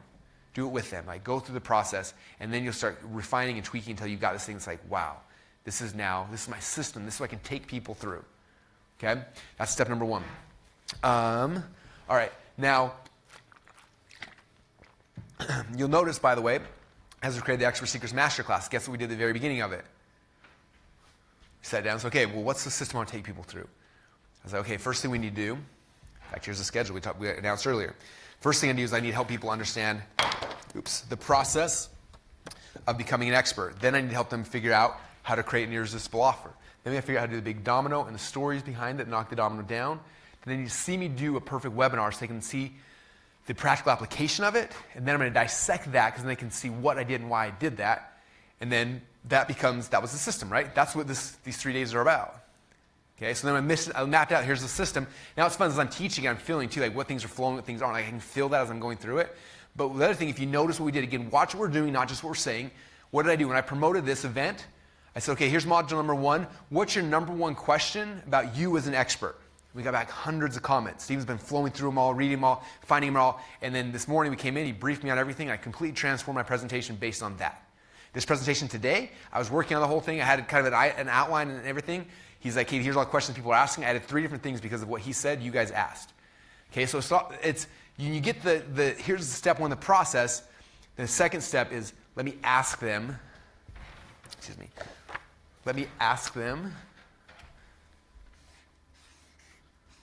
what they want to know. Okay? When I first got in this business, one of my first mentors were 2 guys, Frank Kern and Ed Dale, super cool dudes. And they had a course they created called the Underachiever Formula. Now, I ended up, fast forward 8 years later, I bought that brand from them and I actually launched an ebook based on that because I believe so much in it. Like that's how I learned about how I made a potato gun, things like that. And in the book, in the course, the Underachiever Formula, they talked about there's like a simple 3-step system that makes everything work, right? And so if you look at this, it's really cool. Step number 1 is you have to find a hot market. Hot market. Okay, you gotta find a market of people that actually are excited and they want to give you money. Seems so simple, so many people miss it. Okay, inside of here you have to find a market, and in the book, Expert Secrets book will go deeper. I don't have time to go into all those kind of things, but you have to find a market of people who are passionate and that they care and that they are excited about this result. Otherwise it becomes really, really hard. Joel Irway, I talked about him in the book too. He joined our inner circle and he was like, Russell, this is the deal. I'm an engineer. I help engineers get higher grades, which in turn they can get a bigger paycheck. I don't know, something super boring. I fell asleep halfway through his explanation. I was like, oh man, nobody wants that. He's like, no, they'll make more money because they'll make better grades or whatever. And I was like, dude, no one's going to buy that. He's like, how do you know? I'm like, dude, engineers, I love them. I've had a lot of engineer friends. Guess what they are not? Super passionate about engineering. Unfortunately, they're not. Your market has to be irrationally passionate if they're going to write you a check for $25,000 or $100,000 or $1,000 or $100. Okay, I'm like, that market's not super passionate. They're passionate about other things in their life, but none of them wake up at night like, okay, I'm going to become a better engineer. What can I study? What can I get? This is not happening. Maybe there's 1 or 2 people. And he's like, no, I know this market. They're awesome. So he tried for almost a year over and over and over again. And man, he worked hard. He wrote the webinar. He had the offer. He kept doing the webinar over and over and over again. He was tweaking the things. He was making it. He was destroying belief patterns, everything we'll talk about tomorrow. He had really good offers. Everything was happening. He kept launching this thing. Guess what was happening? Nothing. He's like, Russell, I spent all this money. I did this thing. I got 1 sale. I'm like, that's the only dude who's actually passionate about what you're selling. He bought it, 100% close rate. Everyone else doesn't care. And he thought something was wrong with him or the system. He could have walked away like, this is a scam. Luckily, Joel is a smart dude. And he actually partnered with somebody else who had a product. He said, look, I've been doing webinars to a market that hates to buy things, and I got a couple people to buy. What if I did it to a market that was actually excited about stuff? So we partnered with Jason O'Neill in my inner circle. Jason had a drop shipping program. Joel came in, did the webinar pitch for his people, crushed it. I just destroyed it. And you go from closing 100% of the one engineer is actually excited about something to people that are passionate. It's insane. Crushed it. Kept doing webinars for him for a long time. Then went out, started his own webinar agency, and has built a huge company based on him crushing webinars that he learned by selling to a market that wasn't excited, right? It's so much easier if you just come in what is a market that people that are actually excited about giving people money. Okay, so that's number 1. And again, I'm not going to go deep in that because you can get that from the Expert Secrets book, but make sure you pick the right market. If you have the wrong market, you are going to struggle every day because people won't give you money. They don't do that. They won't want to. It's just, you pick the wrong market, everything becomes hard. You pick the right market, everything becomes easier. Okay, so number 1, find a hot market. Number 2, what you do not do is then go spend the next 6 months of your life creating a product and then giving it to them. Here's the product you guys want. And they're we didn't want that. No, you really do because I wanted it, so you should want it. No, we don't want it. Pretty sure we don't. We're not going to give you money. Okay, Okay, I can't tell you how many people I've seen go through that process. I had a friend when I first got in this business, and he came to me, he had this book. It was, I'm not going to tell you the name of the book, so maybe he's listening. If you are listening, this is for you. And he basically was like, he'd been selling this ebook he'd written for 5 years, and he was like trying to sell it, and he kept trying thing after thing after thing, and I told him, I'm like, dude, you should stop selling that thing. He's like, no, I'm not a quitter. I'm like, I know you're not a quitter, but you should quit. You should really stop selling that thing. The market has told you they don't want it. And guess what he told me? He said, Russell, I can't stop selling this book. I put in so much time and effort into this, I can't walk away from it now. I was like, oh, man, you got the wrong market. You got the wrong people. No matter how hard you try, it's never going to work. Pick the right market, it's good. And then the second thing is not just picking the market. Then you have to ask the market, like, what do you actually want? What do you guys want? Okay, when I came here, it wasn't just like, oh yeah, here I'm going to teach you about being an expert. I was like, what do you guys want to know about this? Like, what are you struggling with? And then they tell it to you. That's the coolest thing. The market will tell you. One of my favorite things, again, I'm in a Gary V binge. I'm going to watch this in like 5 years from now. I'll be like, man, I talked about Gary a lot in this training.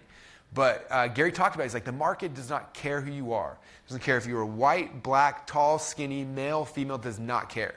The market just cares about themselves.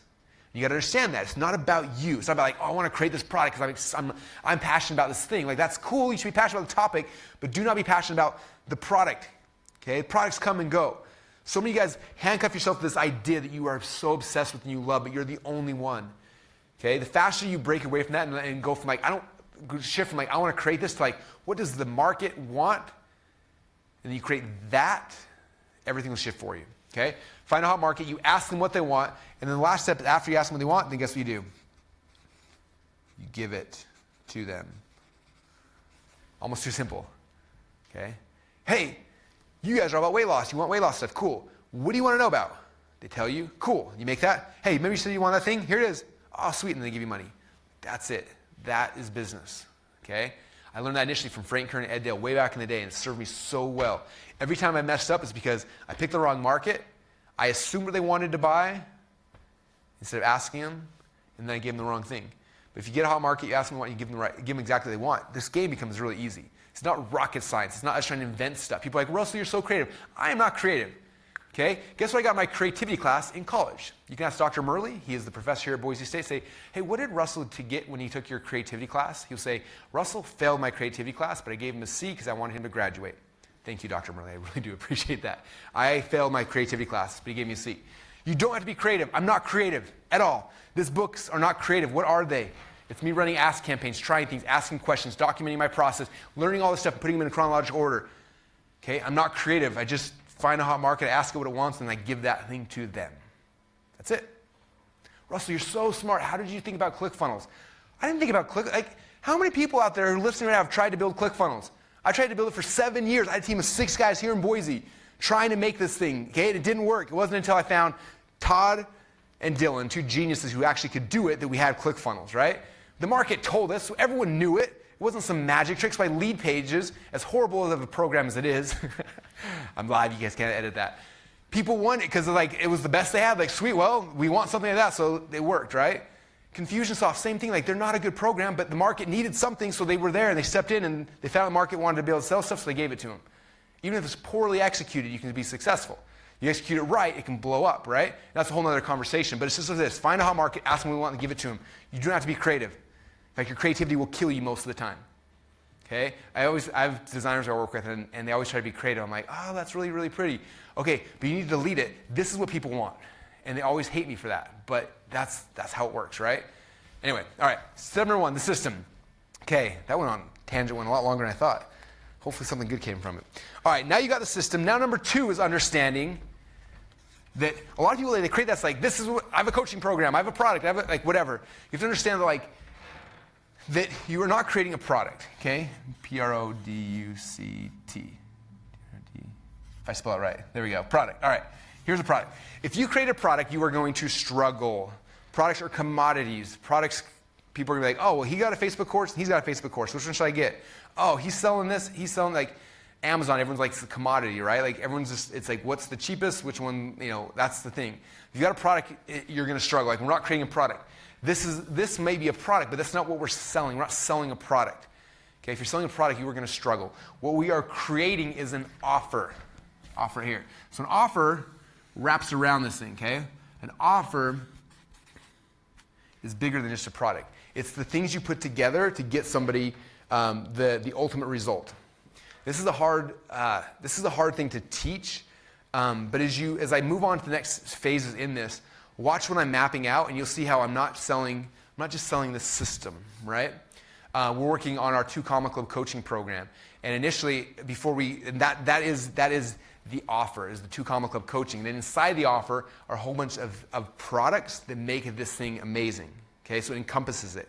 So for example, if I was selling, we'll use Amazon because it's such a commodity, right? So let's say I'm selling these things right here, right?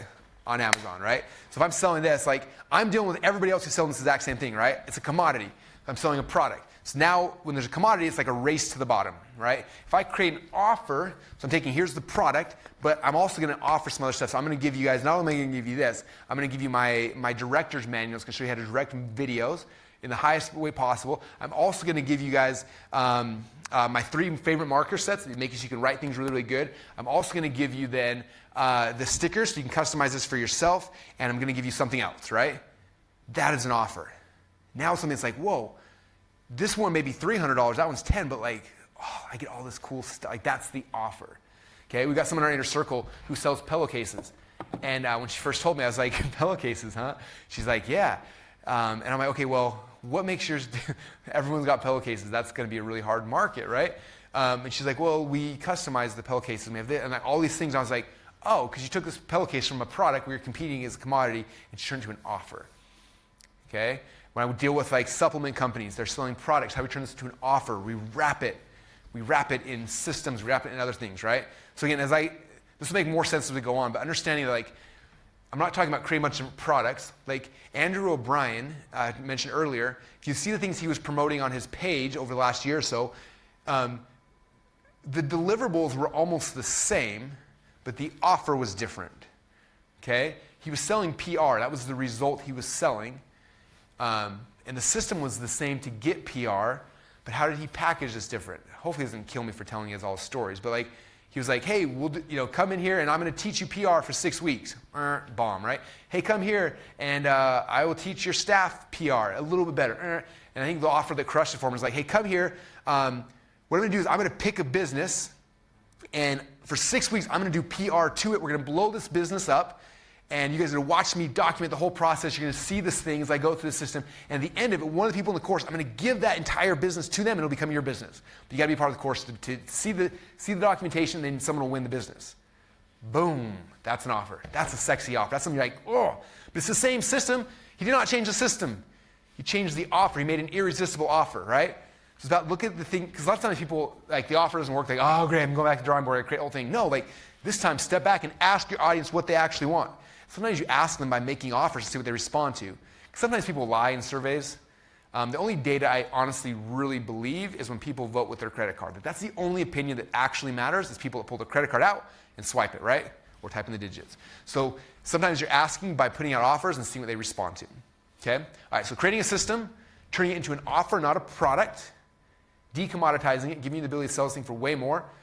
And I always want you guys thinking about how do I sell this for more? Okay, Dan Kennedy told me, he said, there's no strategic advantage of being the second lowest price leader in town. Okay, commodity, you're fighting to the lowest. You're becoming Walmart. That business sucks. So bad. Okay? Rule number 1 here in the inner circle, as our team knows, you don't sell to broke people. Okay? So if I can't be the lowest price leader, there's no strategic advantage of being the second lowest price leader, but guess what there is? There's a huge strategic advantage of being the most expensive. Okay? You do that by wrapping this thing in an offer. You take this $20 yo-yo and you make this thing worth $200 because you turn it into an offer. You're wrapping stuff. Okay, a yo-yo is a commodity you can buy for 20 cents on Amazon. Okay, you throw in DVD from the top yo-yo experts in the world teaching you tricks, it becomes more valuable. You also take that and how you can make money doing neighborhood parties, showing yo-yo, you get more. How to teach yo-yo for profit, suddenly this thing becomes a really sexy offer. It's just a yo-yo for crying out loud. All right, system, offer, number 3. All right, number 3. This is where we start making this thing more tangible. I've got 2 things. I make sure I have enough room over here. All right, 3 and 4. All right, so number 3 here. So we've got system, we've got offer, we've got stack, And then over here we got the next thing. Okay, so stack. So if you look at the Expert Secrets book, and this was one hard for me because this is when I shifted around the location of where this fit like 5 or 6 times because it's important up front to know where it's going to go. Anyway, so it ended up being secret number 11, the stack slide, and it's on page 145 of the Expert Secrets book. If you have that. If you don't have it, go to ExpertSecrets.com. Anyway, if you're in the MasterClass, you better have the book at this point. All right, so page 145 has this right here. So when I'm creating a sales presentation, so tomorrow we're talking about how to sell, like your moral obligation, how do we get people to give you money, right? So tomorrow we're talking about that. But the first thing, when I create what I'm going to sell, the very first slide I make in my PowerPoint slides is this. It's the stack slide, okay? And so if you've ever been in my webinars, you've seen it before. At the very top it says, what you're going to get. I had a friend make fun of me. He's like, you spelled going too wrong. I'm like, I think gonna is cool. Anyway, so you have a slide that has your offer. And again, tomorrow we'll talk about the strategy behind why we structure this way, how it works, how we do the stack. But this is the stack slide.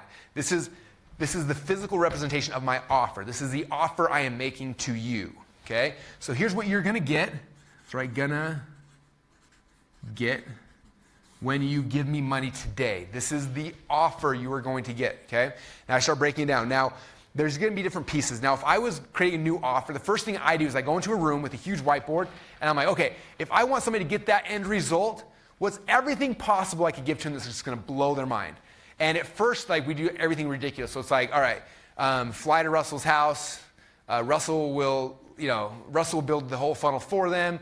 Blah, blah, blah. Like, we'll hire the top copywriter in the world to fly out, write the copy for them. Like, anyway, it was everything they possibly need to give them the biggest result in the world, right? Little things, small things, we just brain dump everything on a huge whiteboard because we don't want to like hold anything back. We want to be creative, right? So we have this huge thing, like here's everything we could possibly offer them to get them that result that they really, really want. And then we look at that and we're like, okay, some of the stuff's not realistic. Dan Kennedy's not going to fly in and write the copy for him. Okay, so I can delete that. So we don't want to copy, but what can we do? Because I know they need copy, so like what's the next best thing? Well, maybe if we did this. What if we gave them our scripts? What if we get, okay, cool.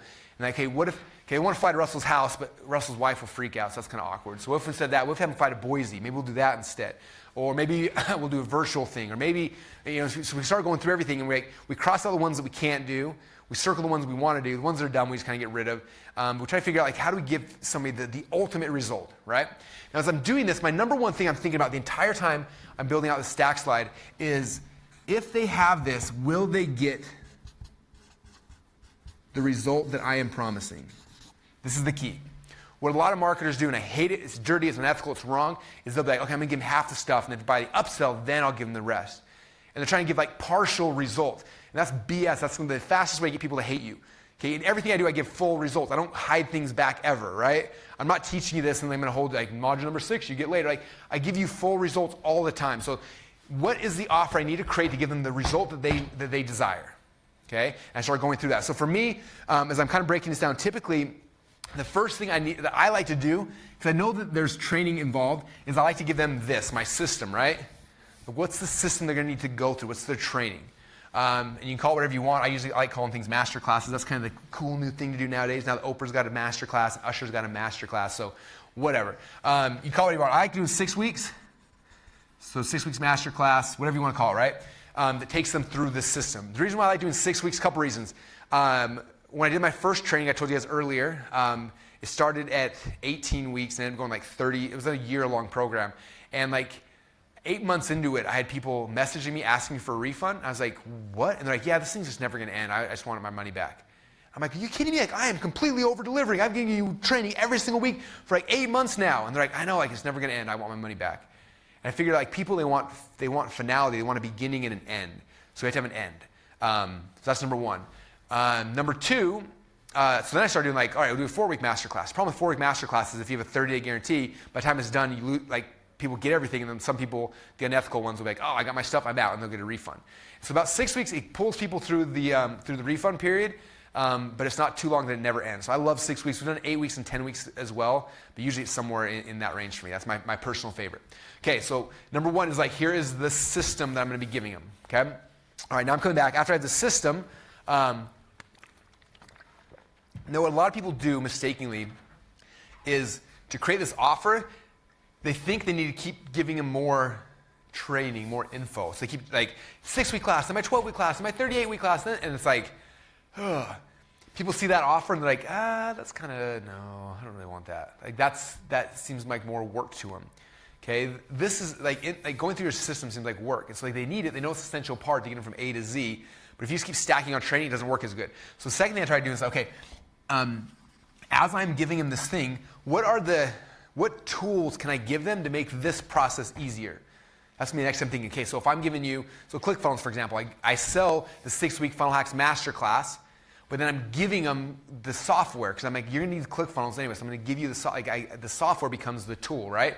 Like, what's the tool you can give people? Sometimes it's software, sometimes it's recipes, sometimes it's whatever it is for your specific business is what's the tool. I think like tangible things, like the more tangible, the better. Okay, so I pick a tool. Then I start thinking, and tomorrow we're going to talk about false belief patterns and things like that. And so it'll tie to this. But it's almost like I wish I could go forward and backwards. So tomorrow when we talk about the presentation, you will see that everyone's got false belief patterns that holds them back. And the presentation is crafted to break their false belief patterns in 3 certain areas. Area number 1 is their false belief patterns about this thing the system that you're trying to give them, right? Number 2 is the false belief patterns about themselves, if they could actually execute on this thing if they had it. And number 3 is the false belief patterns about the external environment, like other things that could hold them back from success.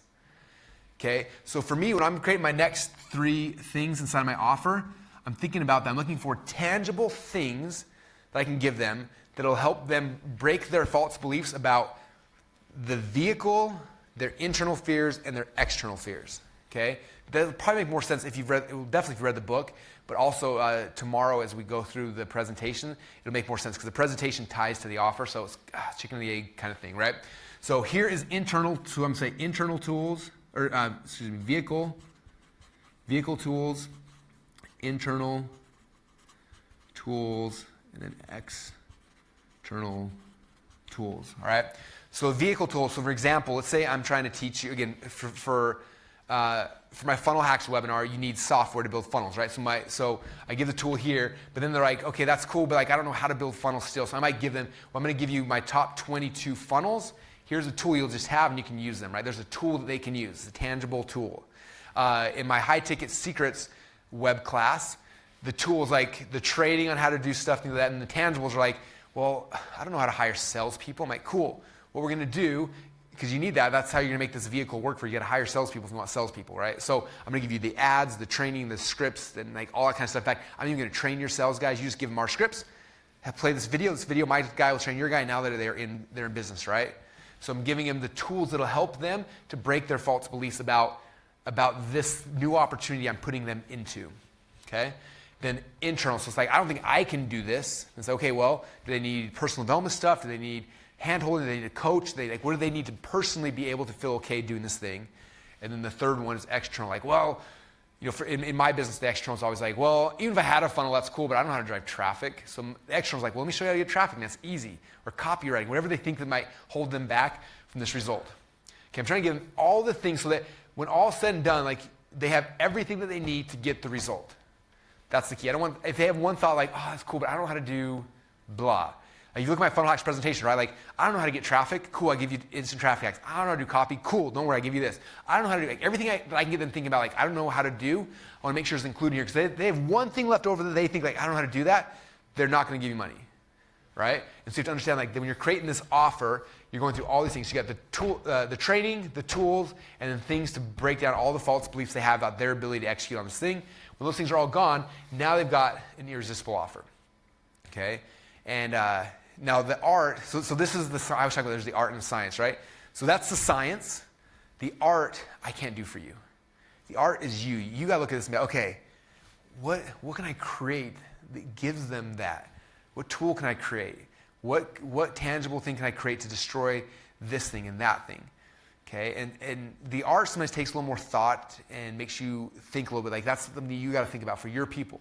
But it comes back to like to get that. It comes back to this: like, what is the result I'm trying to get for somebody? Like understanding that super clear, and then be like, okay, what can I create to do this? Liz Benny is a great example. When she created her course teaching people how to become social media managers, she has a course on it.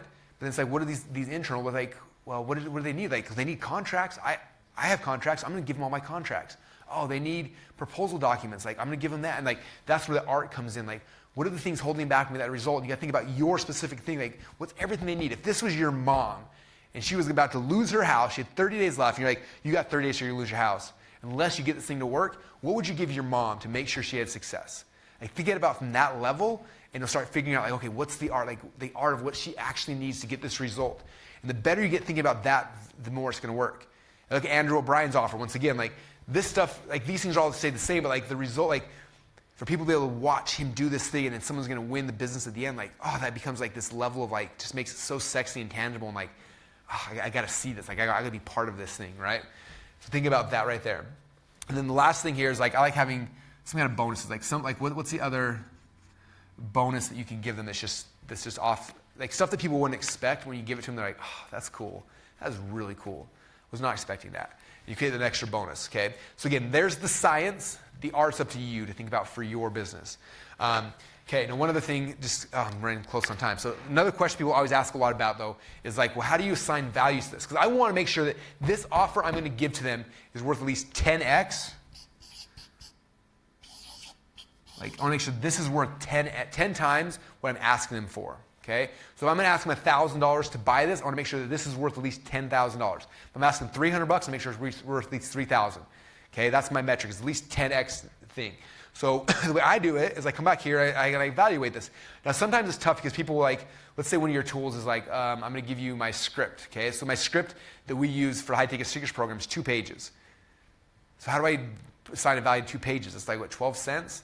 So when you're assigning value, it's not assigning value to like what it is, it's assigning value to what it's worth. Someone had that script, like what's that worth to them? $1,000 a day, $5,000, you know, like whatever that is. So you gotta realize that's when you're assigning the value. So I come back here, I say, okay, if I know that I'm gonna be selling this thing eventually for, let's say it's $997, I gotta make sure this is worth 10 times as much. So what's my training course worth?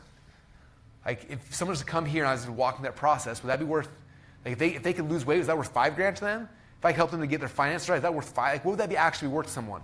Maybe it's worth $5,000 if I was able to do that for them. So $4,997. Then I'm like, okay, if they had this tool, what's that worth? Maybe that's worth $109.97. What's it? And that's like I assign prices and I try to get it to the point where it's at least 10x what this is.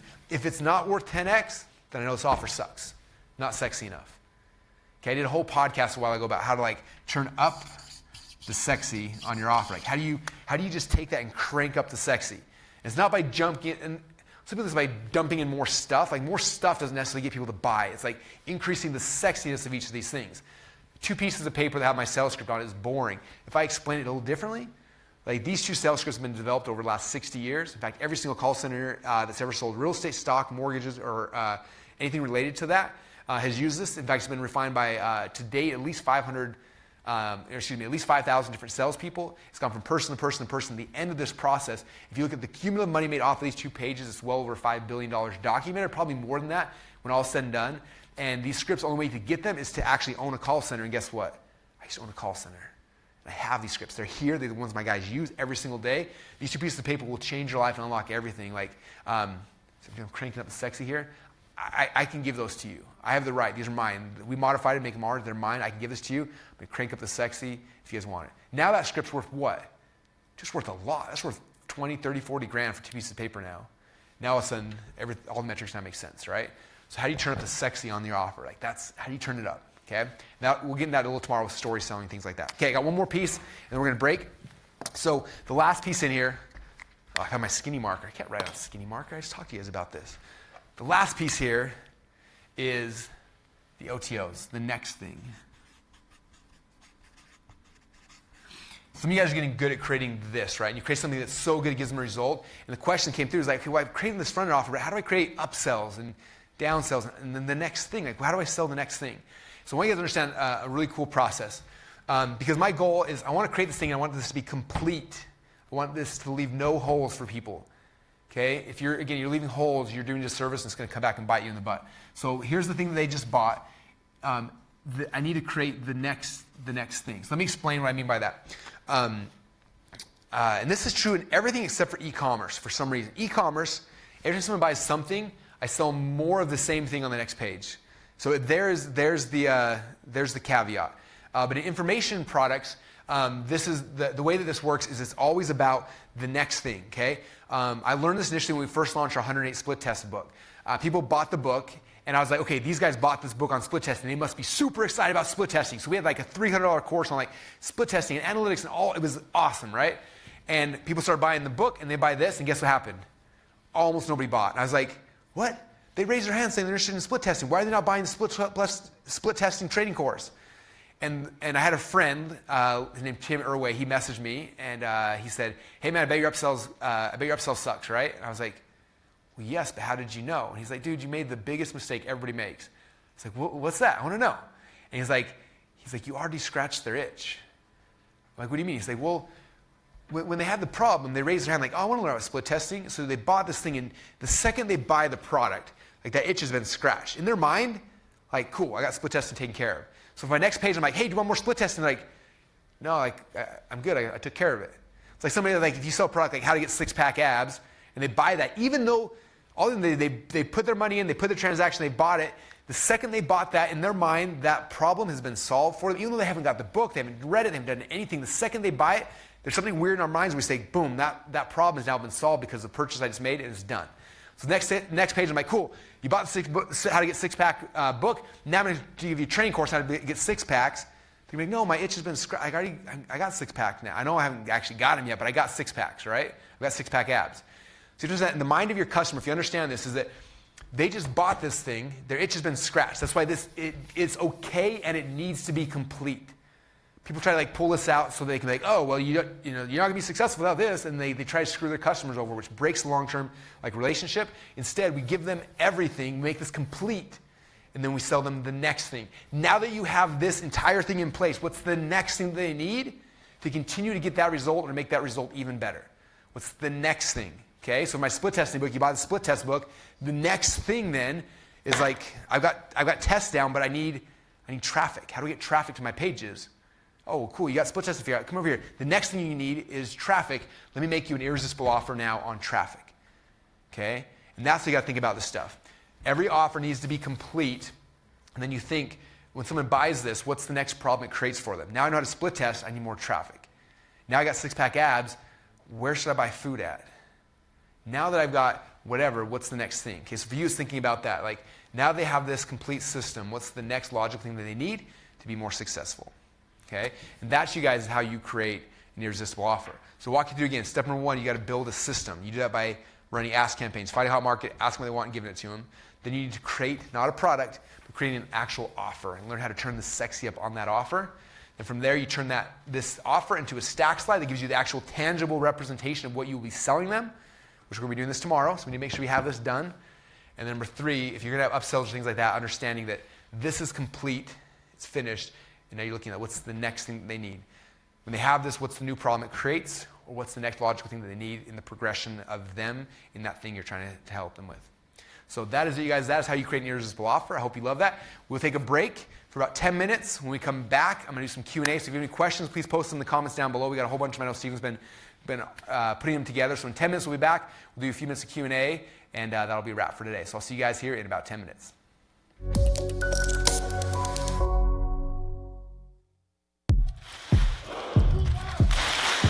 ClickFunnels. ClickFunnels at funnels. ClickFunnels. ClickFunnels? Like, again, so cliche, but it's a f***ing game changer. Funnel Hacking Live is the one event that you need to be at. Having the skill set of knowing how to build funnels is the single most valued skill set. I think there's a difference between watching it done and actually doing it yourself. I would say that that's the main difference. Funnel Hackathon is super 100% hands-on. It's literally, here's what we need to do. Now we're all going to do it together. Like, there's none of that when I fly home tomorrow, because it's done. This event is most suited for people who want to accelerate their story to the market. You're really developing something. You're leaving with something very tangible. This will give you the right mentality to be able to succeed no matter what industry. You know, when you have Russell around you all the time, all of a sudden, things don't seem unrealistic. It's just like, I can do this. You enter his world where he is, and you can just see him in action. And the great thing, that action is within your business. It's nonstop. I mean, we were at it from 9 a.m. to midnight, just learning, implementing, sharing. It's so cool that I'm going to leave with a product that's going to make me a lot of money. And here it's like a totally safe, vulnerable space where you can just be like, I suck at this stuff. What am I supposed to do here? And then you have guys who have done exactly what you want to do or have done 10 times anything you've ever thought of right there next to you saying, hey, have you thought of this? Do you think that would work for you? And you're like, oh my God, that's amazing. Like, I should start doing that. I learned more in that compressed period of time than I had in almost the 2 years of being inside of ClickFunnels. I would pay any amount of money if I could come back and do that every month or two. So if you're looking for an opportunity to work with amazing people and work under the guidance of somebody who really knows what they're doing and be able to get things done, it's unbeatable. If you hate money, then this event is not for you because it's just going to get you more money and you're going to make an impact in the world doing what you love most. Most people are looking for a job that has meaning. And in a way, it's like that's what I'd been looking for and seeking and ultimately found. And it was a role where I was working for this amazing entrepreneur. I got married, I was starting a family, and I had two wonderful daughters with my wife. But in that work, the goal that I had sought for myself and succeeded in, to do good work and have meaning, was actually pulling me away from the thing that mattered the most, and that was my family. So I was traveling, I was not mentally there, I was always, at work in a sense. And so I really felt it one moment when December of 2012, it was just enough pause to have a little bit of reflection outside of these 70, 100-hour weeks. And I was with my family, my wife and my two girls, and I basically realized in my future thinking, which is what I do, I saw that they'd be gone. I basically went back after the Christmas break and I resigned from this position that I felt was success because I knew I had to do it for my family. I was lost, basically, because my identity and my pursuit had been so clear. And I didn't know where to start, how do I continue again? What do I do? I did all these certifications and conferences. And then what was interesting is that in your journey, it's almost like reevaluating your environment, right? Like who's out there? Who can you trust? And then this guy named Russell, right? It was a webinar. I'm like, why am I watching this? But I couldn't take my eyes off of it. And not only that, I couldn't keep my wallet in my pocket. The way Russell spoke in this webinar, it connected me. As I got deeper, I realized, man, this is really good stuff. And he is very sincere in his values and his mission, and that inspired me. So then I basically went to the events, the live events, got certification, and then ultimately, again, I did something I thought I'd never do, and that was Inner Circle. 2 years without income is not easy. No income. And again, it was intentional because I felt I needed that space. I knew if I got another job, I would be lost again. The 2 years with my wife supporting me, no income, I told her, remember that guy? There's this program happening and it's $25K. And again, she worries about $150. And when I said that,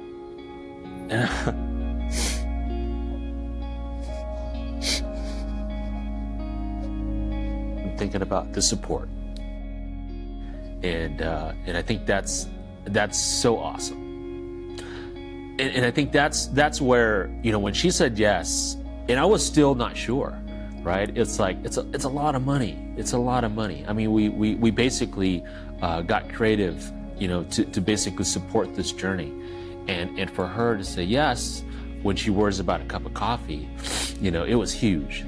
So first time in anything like a mastermind for me, I prepared like a corporate presentation. And so when I stood there with my note cards, it's funny because I totally blanked. Because there was a struggle between me being who I was and doing the corporate presentation and me being who I could be to just basically let it go. And that's when I started to talk. And I actually feel like half of it was like just gibberish, like I was tripping over myself because I was letting feelings come out as well as well-processed thoughts.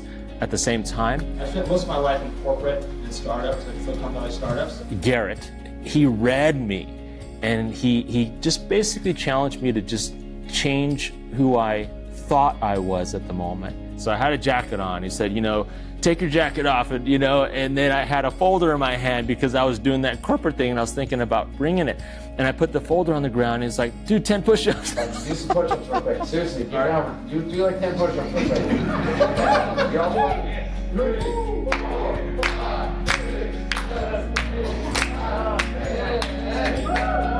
At the last push-up, when I got up, it wasn't even me. It was like my future me. But I knew I had to leave the office forever. Basically, I think what it was all the preparation came out after I stood up after that 10th push-up. We're having an event at Alcatraz. I'm going to teach you how to escape the office forever. I'll give you a blueprint. And my goal is to get you 6 figures at some point in your journey so you never have to go back.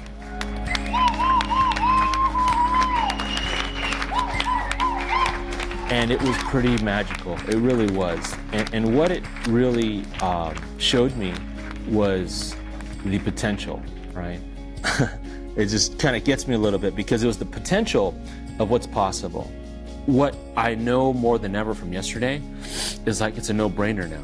But you wouldn't feel that until you got here, right? It's a no-brainer because it was what I needed to basically get to another level. The ability to come here, make that investment, and see then, right off the bat, within hours, what happens, and I'm still in it for a long time, I guess. So what a deal this is, because what comes after that hug is, did you do it? And I'm already thinking that, right? Like, they gave us great ideas about the experience in a retreat. And I know I can just hear it and I love it. But it's like, hey, did you get it done, right? So it's that support, but also the tough love, to say, now you got to do it, man, And in a way, like, we've done our job. We're here to support you. What are you going to do? It wouldn't have happened without any doubt, without that webinar, without, the journey, without Russell, Inner Circle, the people that he's brought into the room. So it was quite an event.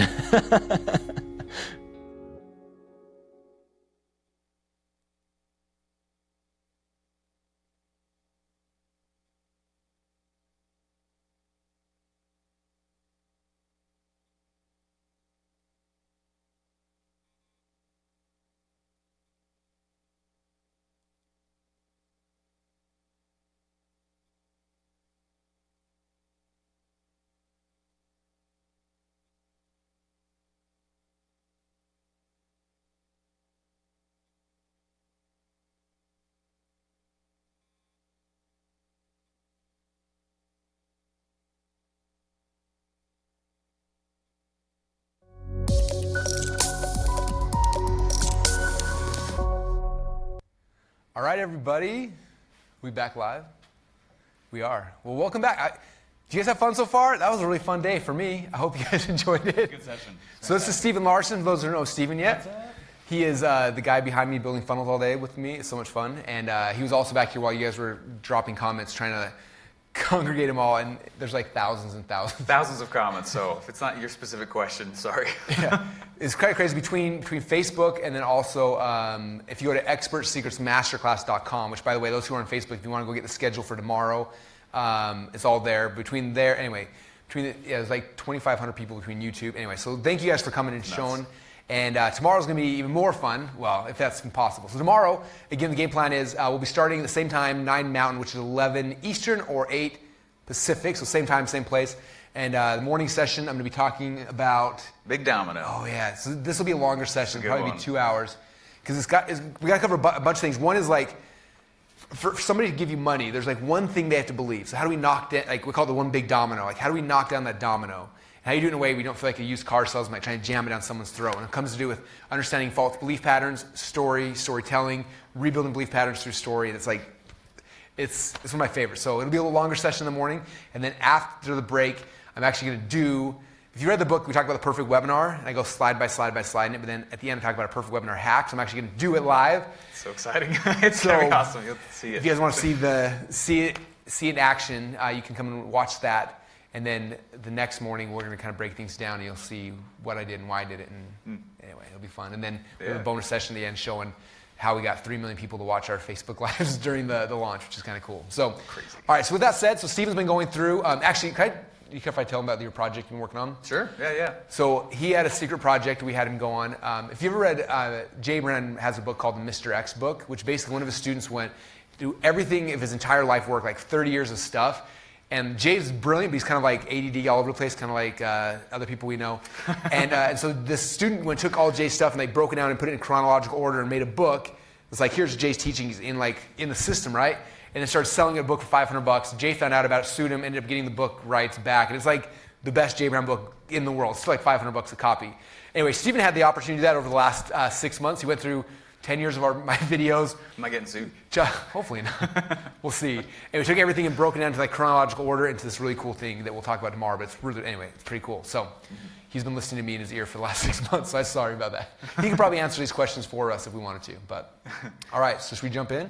Yeah, the biggest question people have been asking is, how do you actually pull off the Ask campaign, and where are you asking those questions? How do you actually get and harvest all that data? Okay, cool. So there's a couple ways. When we first did Ask campaigns back in the day, it was like we would set up a page. I don't even remember how we did it. It must have been front page. It was pre-ClickFunnels. And it was just... That existed? Yeah. Life BC, before BCF. ClickFunnels. Anyway, and so we had a page and we'd say, like, what's your number one question about blank? And there was a little form they'd fill in and submit. And then back then, all we had was Google PPC, so we'd run PPC ads to it. So that's how it started. What has transitioned, what we do nowadays is kind of two things. Number one, if you notice, if you go to Expert Secrets MasterClass, you can see we did it right here. He set up, it's a type form, right? Mm-hmm. And you just click on the button and you fill out a form that just says, okay, here's the training, here's the 6 different modules. Come and let us know your number one question about each of those modules. And that's how we did it. The other thing we did at the FAT event, you guys saw the video during the break, we have an event called the Funnel Hackathon. We bring people here to Boise. And what I did, and I had everyone else do, is actually do a Facebook Live that says, hey, I have a question. What's your number one question about blah? Put it down in the comments down below. And then people would give us all sorts. In fact, if you go back to my Facebook feed and look, when was the first FAT event? It was a while ago. It was February. In February, a video I did in February, and I asked, what's your number one question about how to get traffic into your funnels? That was an Ask campaign I ran live in front of a group like this. You can actually see there's 500 or 600 comments. People tell me what the number one question about traffic was. Now, one big thing I noticed, I do all the time, I ran an Ask campaign and it failed. And then there's different kinds. Ryan Levesque wrote a book called Ask that's really good, but it's deep surveys, and my brain is really simple. We actually hired someone to run a Ryan style one. It was amazing what we got back. It was amazing. But for most of us like me who I don't have time or energy or effort, mine are simple. They're always what's your number one question about blah? But the difference, a lot of people try it and they fail because they say, what's your number one question about losing weight? It's nobody will, everything, not just this, you always have to learn how to turn up the sexy, right? So if you get very specific, what's your number one question about how to lose 10 pounds this week through ketosis? Then people are oh, and the last question is specificity, specifics, is that the right word? Sure. Is one best way to crank up sexiness. So it's I saw no what's your number one question about parenting? No one's gonna respond to that. They're gonna it's gonna brush through them. But it's what's your number one fear about your kids between the ages of 3 and 5, and what you can do to help them not be horrible criminals someday. I don't know, something like that. Yeah. There's you don't have to go as deep as the Ask campaign, but then there's this top level that's not good enough for you. It's kind of like the prolific index. It's a little bit of a spot you got to stay in. Yeah, the deeper you go on that, the better. So yeah. If no one's answering your questions, it means you asked a crappy question. People are oh, there's no such thing as bad questions. No, there really are. And you know that because nobody's responding to them. So anyway. Yeah, and I'll just chime in there for a start. Actually, the Ask campaign is how I got my personal start. This method really works. This is how I got started as well. I went and I found a guy. I was like, what am I good at? I know how to build funnels. That's it. And I went and I found he had a current customer base, and I ran an Ask campaign just through Google Forms because I didn't know anything else. And it was free. And I went through Ryan Levesque's thing, and I just put 6 questions on there. And what I did was I went and I wrote, just this really simple email, and we dropped it out to his following. We got 150 people to respond over a month, and we were pushing on Facebook all over the place. An Ask campaign that fails, I don't think is really an Ask campaign. You got to push it hard. And what I did afterwards is after 150 questions was over, it took me 3 times to read the actual answers because it was affecting me so much. I was asking them, like, what's your biggest challenge with your health and things like that. People writing in like, I'm sitting here with my dying spouse. I'm sitting here, I'm in the hospital, and this is the health challenges we're having. It was a health company I was doing it for. And it took me 3 rounds to go for it, and I gained such affinity for the customer that I had to stop 3 times, but I knew exactly what I had to create at the end. And so I went and created it, made a tripwire funnel, and made a bunch of money at the end of it. And they work, so you just got to dig hard. If it's not working, that means you just got to keep digging. Yeah, awesome. Yeah. Very cool. Part of this was just asked before, but people are wondering how you pull this off in like an e-commerce setting. This seems like it's an info product thing, you know what I mean? And so people are asking, corporate world, e-commerce, how do you make this kind of thing happen? Cool.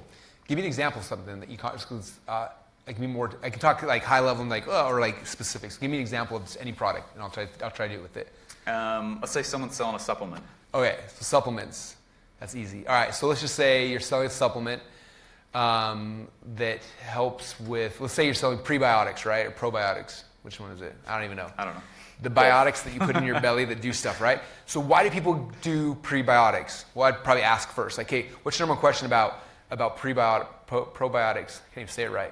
And I get people and like, oh, well, like, how do I use it? How do I not use it? Like, I know that the first time I ever bought something like that, I was like, so is this like a cleanse or a sup? Like, I didn't really know what and how to use it.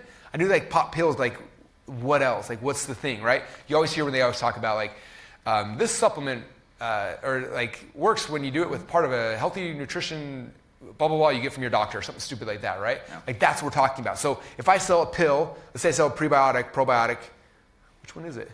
Probiotic? I think it's probiotic. Is prebiotic a thing? All right.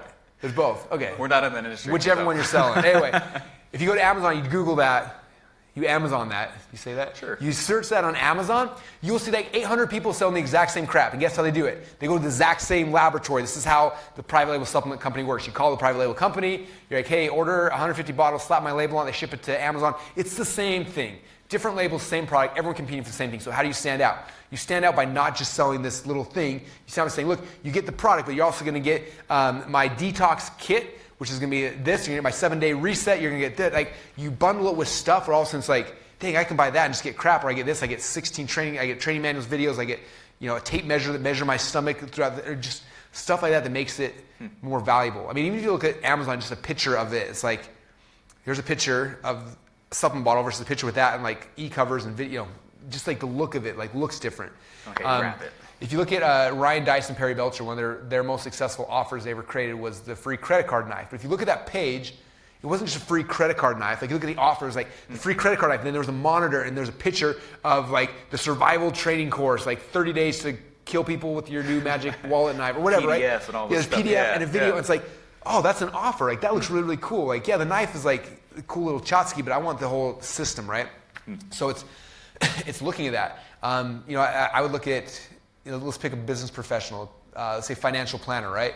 Financial planners, you kind of sell a commodity. You're kind of selling the same thing every other financial planner is, right? So why would I give you money versus someone else? Why do people fly across the country to learn to go to different financial planners versus you, right? They'll fly from DC to Florida or from DC to California because there's somebody there different, but they're still selling the exact same products at the end of the day, right? What's the difference? One dude's positioned himself as an expert. He's written a book. He's got a training course. He's got, when you come, he's going to figure out the right trading type for your personality. Like, there's all these things that you do to change this from like, we sell insurance to, even financial planning.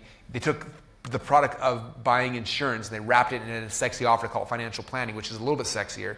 But it's like, you got to crank that sexy up. And like, what else do you have to wrap that and make it so it's like, oh, if I'm going to do this, I got to do it through this guy. There's nobody else. Absolutely. So the next one, this one kind of came in heavily as well, was I see I'm in a niche, and you kind of just went into that, so I guess we'll go into it, but I'm in a niche that's definitely becoming a red ocean, and how specifically should I create a blue ocean out of that? What's the next? How do you do that? So in the book, in the Expert Secrets book, we talk about that, right? We talk about the process. So in the beginning, there were like 3 core markets. It was health, wealth, and relationships. And there's probably others. Someone's like, well, what about survival? Where does that fit? I'm like, I don't know. There's always a what do they call that? There's always the outlier, right? But for the most part, they fit into one of these markets, right? Initially, it was like there's only one dude in health, one dude in wealth, and one dude in, and I shouldn't say dude or dudette, right? One person in each of these, and they were there, and it was a blue ocean. They were only people there making a ton of money, and then people saw that, and they jumped in these markets, and the markets became bloody. And so then it shifted from like health, wealth, and relationships to like what's the sub-market of each. So inside of health, there's like dieting, strength training, nutrition. Like people broke down into the sub-markets, and they specialized, which made them a blue ocean once again. But then inside of those specialized sub-markets, then people started jumping in, and now the market we're in today, it's like you got to go 2 levels deep. So you got to go 3 core markets, sub-market to the niche, right? And so the niche, like, the biggest problem people have is they try to like pick a niche. Like, I'm gonna jump at that one. Like, we can't jump in because it's a red ocean. Like, you got to create something new. Like, well, what do I create? Like, how? Like, everyone's doing this, right? And a lot of times it's like combining things. Like, I look at Anthony, who's in biohacking. Before Anthony was a biohacking guy, he was in weight loss. He was like every other weight loss coach. Like, his stuff was like everybody else's, and that's why he struggled. He was always in this red ocean, competing with all these people, and in that, you know, when there's a lot of people, it's hard. And so for him, it's like. I had this whole conversation with him, and we have it on one of our old Inner Circle calls, so I could probably find it. But I asked him, I was like, okay, so like, who are your current customers? He's like, well, right now, most of my customers are like older menopausal women. I was like, cool. So when you wake up in the morning, are you like jacked to work with like older menopausal women? He's like, not really. I'm like, well, who do you want to work with? He's like, honestly, people like you, because he'd helped me as well, helped me with my supplements, a bunch of stuff. And I was like, okay, well, everything you're putting out there right now is attracting an older menopausal woman. Like that's the bait. Like, whatever you put out there is what you're going to get back. And so, like, you're fishing in this red pond, you're throwing out the same bait everybody else is, and so you're pulling out the same kind of people. If you want someone different, like, the first step is identifying who is it you want to serve. He's like, I want to serve entrepreneurial men. Like, that's what I want to serve. He's like, okay, cool. Now, within that, what do you got to create to get those people? And so for him, it was this biohacking. That was the concept that got me excited. Other people, and like you've seen as his tribe of men have grown. Garrett White's another good example. Like, Garrett White, his headline on one of the line, I think he's changed it for compliance for Facebook, but the headline, like, if you look at this, it was like, you look at like, he first off, there's the world, right? And he's attracting men, so like, boom, cut the world in half to men. But the headline said, attention, married businessmen who, was it? I can't remember. I screwed it up. I can't remember the headline. It was like attention, married businessmen. If you want to have more sex, energy, and whatever without hookers, drugs, or whatever, then and it was just like, like, these are who I'm speaking to. So sometimes the blue ocean isn't necessarily like, I'm the only person in the world teaching personal development. It's like, no, you're teaching personal development to who? Who are your people? Who are, like, let me step out and say, look, they're teaching to the masses. I'm teaching it to this specific person, right? Dave Asprey was teaching biohacking. Other people teach this, but Anthony built his ocean from the people as well, right? And so part of it is like the uniqueness of your content, but it's not always that. A lot of it, it's the uniqueness of who it is you're actually serving. Where are you finding a market that's underserved? Okay, prior to Garrett, in Garrett White, if you don't know Garrett, warriorweek.com, you can kind of see Garrett's stuff. But prior to him, there were a lot of people teaching like women empowerment. There were people teaching like all these things, but there was no one teaching like men these principles, right? These principles can be taught in a lot of other places, but as soon as it was like, no, I teach this for men who, not just men, but married men who are businessmen, like entrepreneurs who are married. That's who I'm speaking to. And all of a sudden, like that was a blue ocean. Okay, so a lot of times it's just identifying like what is. Like, where's the market that we're at, and like, who are the people you're going to serve within there? Even if your tools, your techniques, your systems might be not be that super different, sometimes it's just who am I actually serving? Like internet marketing, right? Like part of what we talked about here, if I flip this back over earlier, some of you guys, this is going to be your thing, right? Like, you love marketing. Switch chairs now. Yeah. But think about this, I'll just use Chad Woolner, Dr. Woolner as my example, right? So Chad is a chiropractor who became did this thing for himself, right? Got results for himself. Then started teaching other chiropractors, and now he's becoming like a chiropractic marketing expert. Guess what he's teaching? He's teaching the same kind of stuff that I taught him, right? He's teaching funnels. But he's the funnel dude for chiropractors. So now he's in this blue ocean. He's the only person in the chiropractic market who's teaching funnels, right? So it's like you don't have to be hugely prolific all the time. It can be just different. Like taking this thing and serving a completely different audience. Yeah, completely. And I think that one of the things you can do too is just switch up the delivery of the same content. Think of like Blockbuster. Well, Redbox took them out. Same movies, same thing, same everything else. They literally changed up the delivery of the same content. And I think that temporarily can put you in blue ocean for a while. Yeah. So, hope that helps. Again, there's other ways as well, and the book goes over other ways, but just thinking through that, like comes back to we talked before, like who is your dream client? Who do you want to serve? Where are they at? Like, how do you get those people? And like, it all comes back to that foundation. Awesome. Well, this one's a bit more of a, goes back to session 1 a little bit. It says, how do you mentally overcome a failure in your area of expertise, let's say it was even public, and still have the confidence that you are the expert and can justify charging? All right. That can be challenging. How many of you guys have failed before? A lot. So one thing, I had the blessing when I was 19 years old to go on a 2-year mission for my church and knock on a lot of doors. And what's interesting through that process is you knock on doors, especially in New Jersey where I was at. I love all my people from Jersey, but most of you guys don't like us knocking on your door at 10 in the morning. And we would knock on doors and people would get angry and they'd slam the door and they'd yell and they'd curse. I heard words I'd never heard before. And at first I took it all personal. I was like, oh, and it was like this huge thing where I was attached to this thing. But after like 2 years of getting beat down on, eventually I realized like, they don't care about me. I'm not part of this. Like they didn't like the message or whatever. And so I was able to disassociate myself with it. I think a lot of times what happens is that we get so excited about our thing that we create, our system, whatever, and we're so tied to that like when somebody doesn't buy it or they reject it or we try and it fails or whatever that thing is, like because it's become our identity that they're rejecting us. And I've struggled with that. I know that most people struggle with that. And the biggest thing is, and it comes back to what we talked about here, is like when you understand like this has nothing to do with you, it has to do with like what does the market actually want, then you're not associating, like, you're like it doesn't matter, they're not rejecting me, they're rejecting this offer. Like they don't want the offer. So they got to change the offer, change something or whatever. Like it's all about like you shifting that in yourself and disassociating because the market's not rejecting you, they're rejecting the offer. So the offer's wrong. Cool, let's change that. Try this one. Dang, didn't work. ClickFunnels, we launched ClickFunnels. We launched it 6 funnels, 6 different offers before the one that actually took off. But it was the same product, right? It's just shifting and shifting. The other thing is that like the failures you guys have are like right in front of your face. And so because of that, like they're so real and colorful and intangible because it's like you can still taste them. But nobody else even knows you failed. Yeah. Most people have no idea. That's one of the cool things about failing online is that like you fail and like nobody knows. In fact, one of my best-selling courses came from a failure. I never told the story. So we launched this thing and then like nobody bought it. So then I posted sold out. So I'm like, it's sold out, so I guess can't buy it because nobody bought it. And so then I was like, crap, what do we do? And then I came back later. I was like, okay, well that one's sold out. We're doing it now again at a huge discount. We came back later with like round 2 at a huge discount. And because I positioned it as a sellout thing, like that was what cranked the sexy up just enough for people to get excited.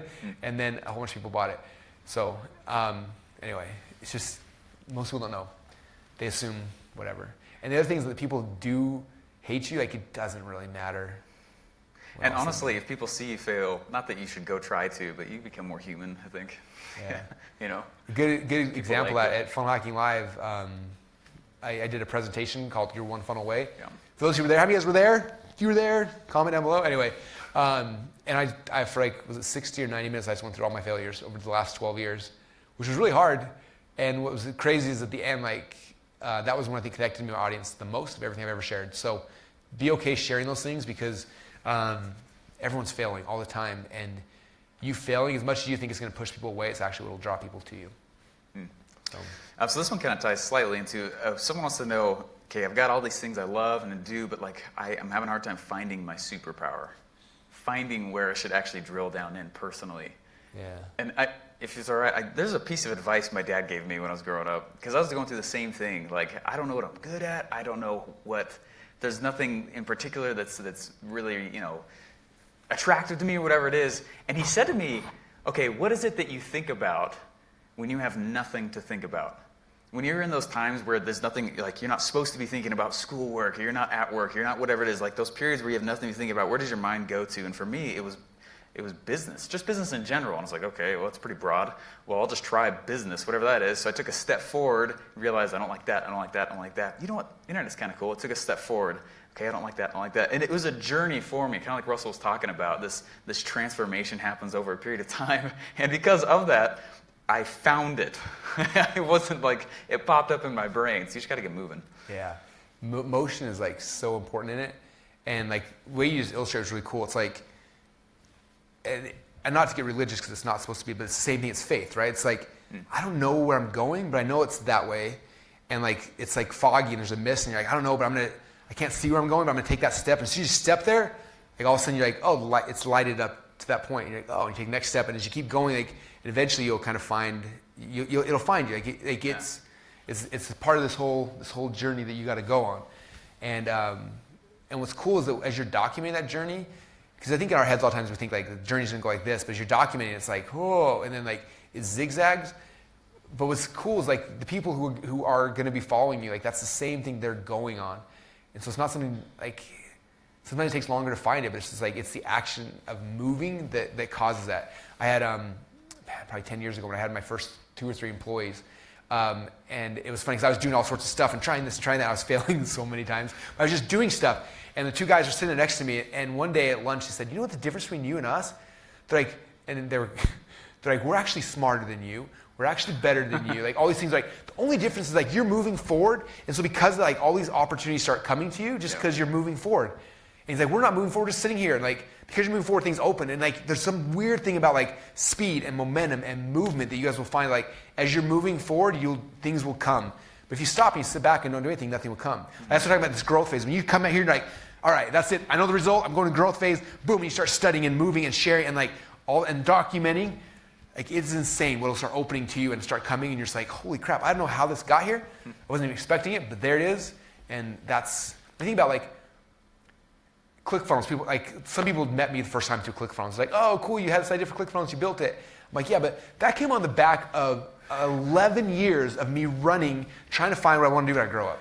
Like 11 years. And I tried this, and some things worked, some things didn't, some things, like I built a company to 100 people and then we almost bankrupted it twice. And then this and that, and like failure, like, but like I wouldn't have been ready for ClickFunnels unless I'd gone through all that crap first.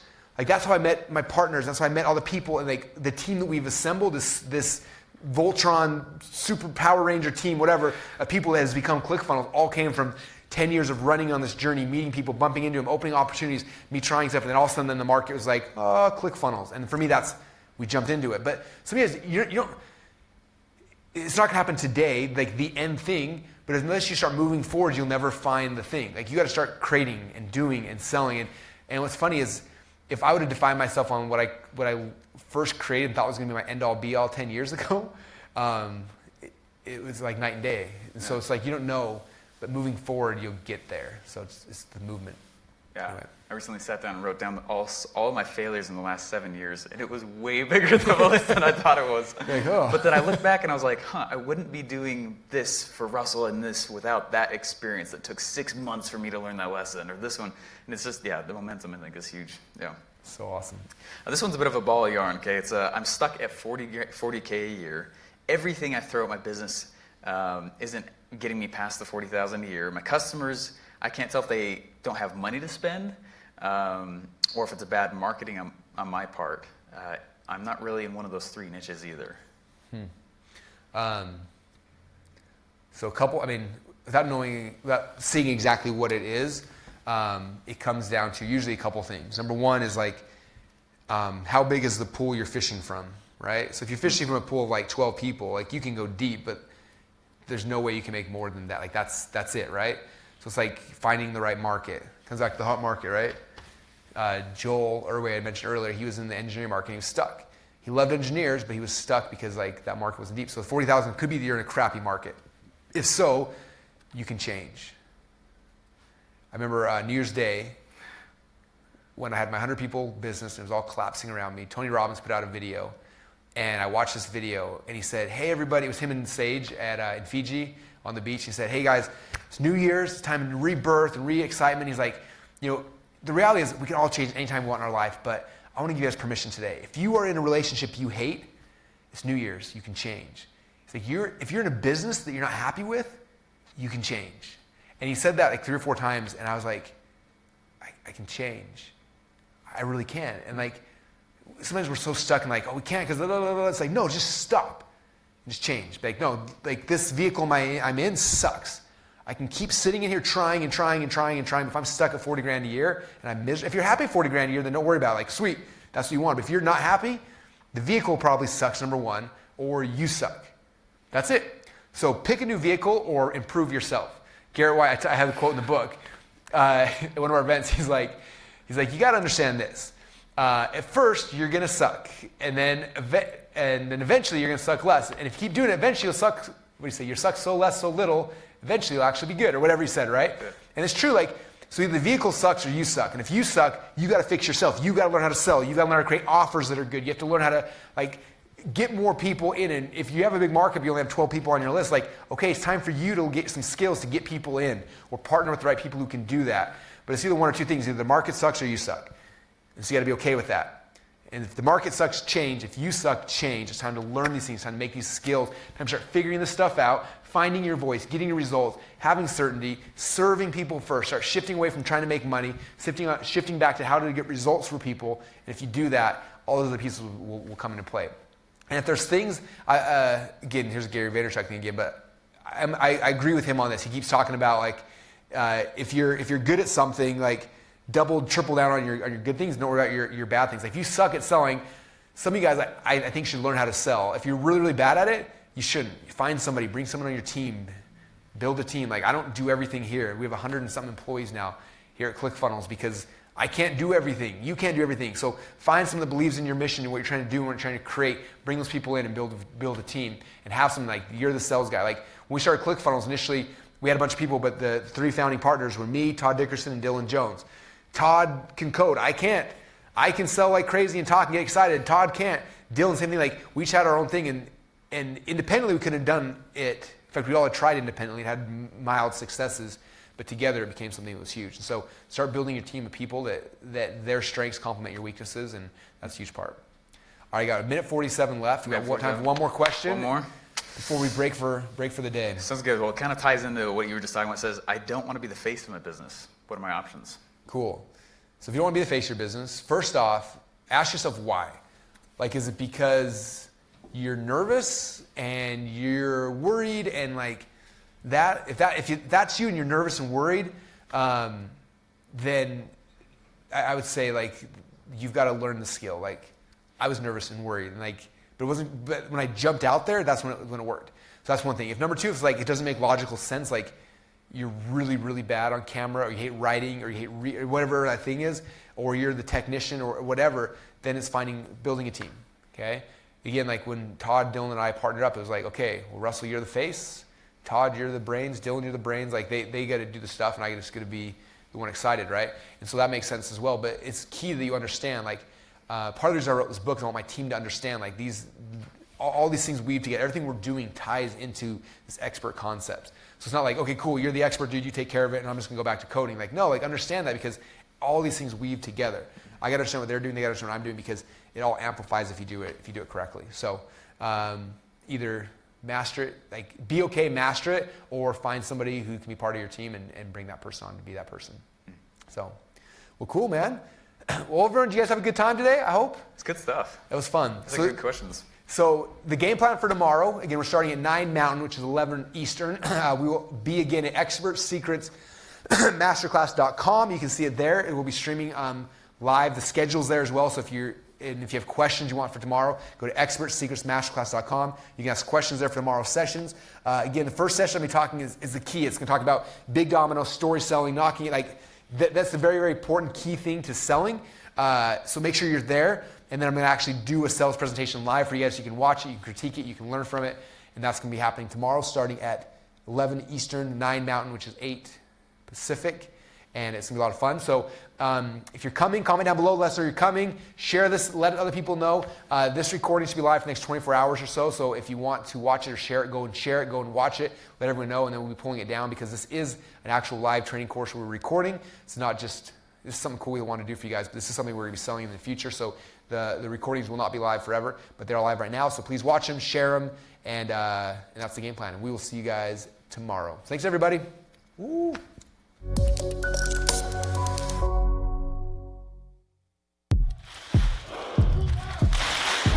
ClickFunnels. ClickFunnels. ClickFunnels like funnels. ClickFunnels. ClickFunnels? Like, again, so cliche, but it's a f***ing game changer. Funnel Hacking Live is the one event that you need to be at. Having the skill set of knowing how to build funnels is the single most valued skill set. I think there's a difference between watching it done and actually doing it yourself. I would say that that's the main difference. Funnel Hackathon is super 100% hands-on. It's literally, here's what we need to do. Now we're all gonna do it together. There's none of that when I fly home tomorrow, because it's done. This event is most suited for people who want to accelerate their story to the market. You're really developing something. You're leaving with something very tangible. This will give you the right mentality to be able to succeed no matter what industry. You know, when you have Russell around you all the time, all of a sudden, things don't seem unrealistic. It's just I can do this. You enter his world where he is, and you can just see him in action. And the great thing, that action is within your business. It's nonstop. I mean, we were at it from 9 a.m. to midnight, just learning, implementing, sharing.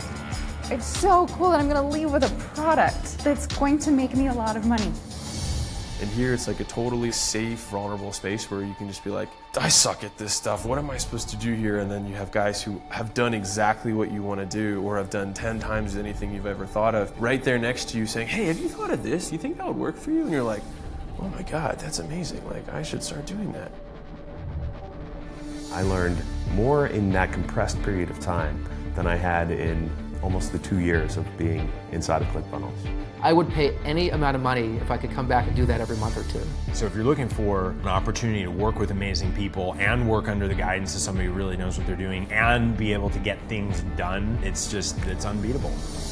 If you hate money, then this event is not for you because it's just going to get you more money and you're going to make an impact in the world doing what you love most. So we've been married for 11 years now. 11 and a half. And this guy is awesome, but he's like a crazy entrepreneur guy. And so he always has all these ideas, and some of them are amazing, and some of them are crazy.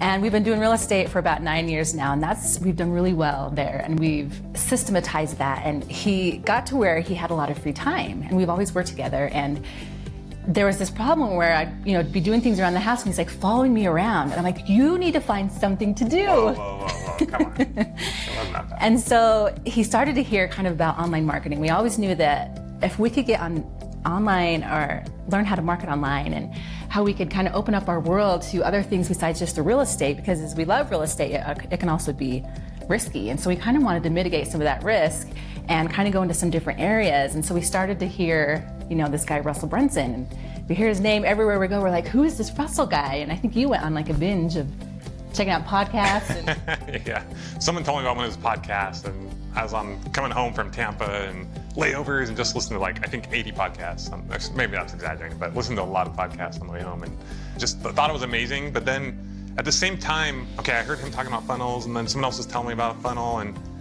so we went and hired this guy to help us create a funnel, because we had been doing online marketing for about a year, just over a year at the time, but we had some struggles, and we thought it was gonna be a lot easier than it was, right?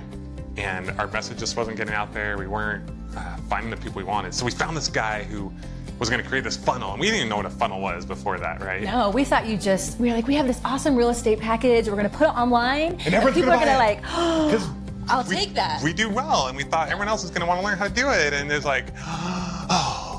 it was really kind of a letdown. Somewhat depressing. We almost threw in the towel several times. We paid this guy $20,000 to create this funnel for us, and he said a funnel takes a long time, and it's really involved. And so after 90 days, I finally gave up on the guy because we were spending $20,000 so far. It was $5,000 a month. It was just ridiculous, and he hadn't done anything.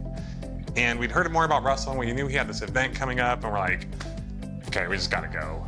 We went, and before that event, we knew he had his Inner Circle coaching program, but we're like, no, we're not You know, we've been scammed before by other high ticket sales and stuff like that. And we're not paying for this. And after one day, what did we both do? We got his book because we've been hearing all about it, and we're like, this Russell guy, he must be amazing. We hear these people and they're having these cool stories, and we get this book, and we couldn't wait because we're super impatient.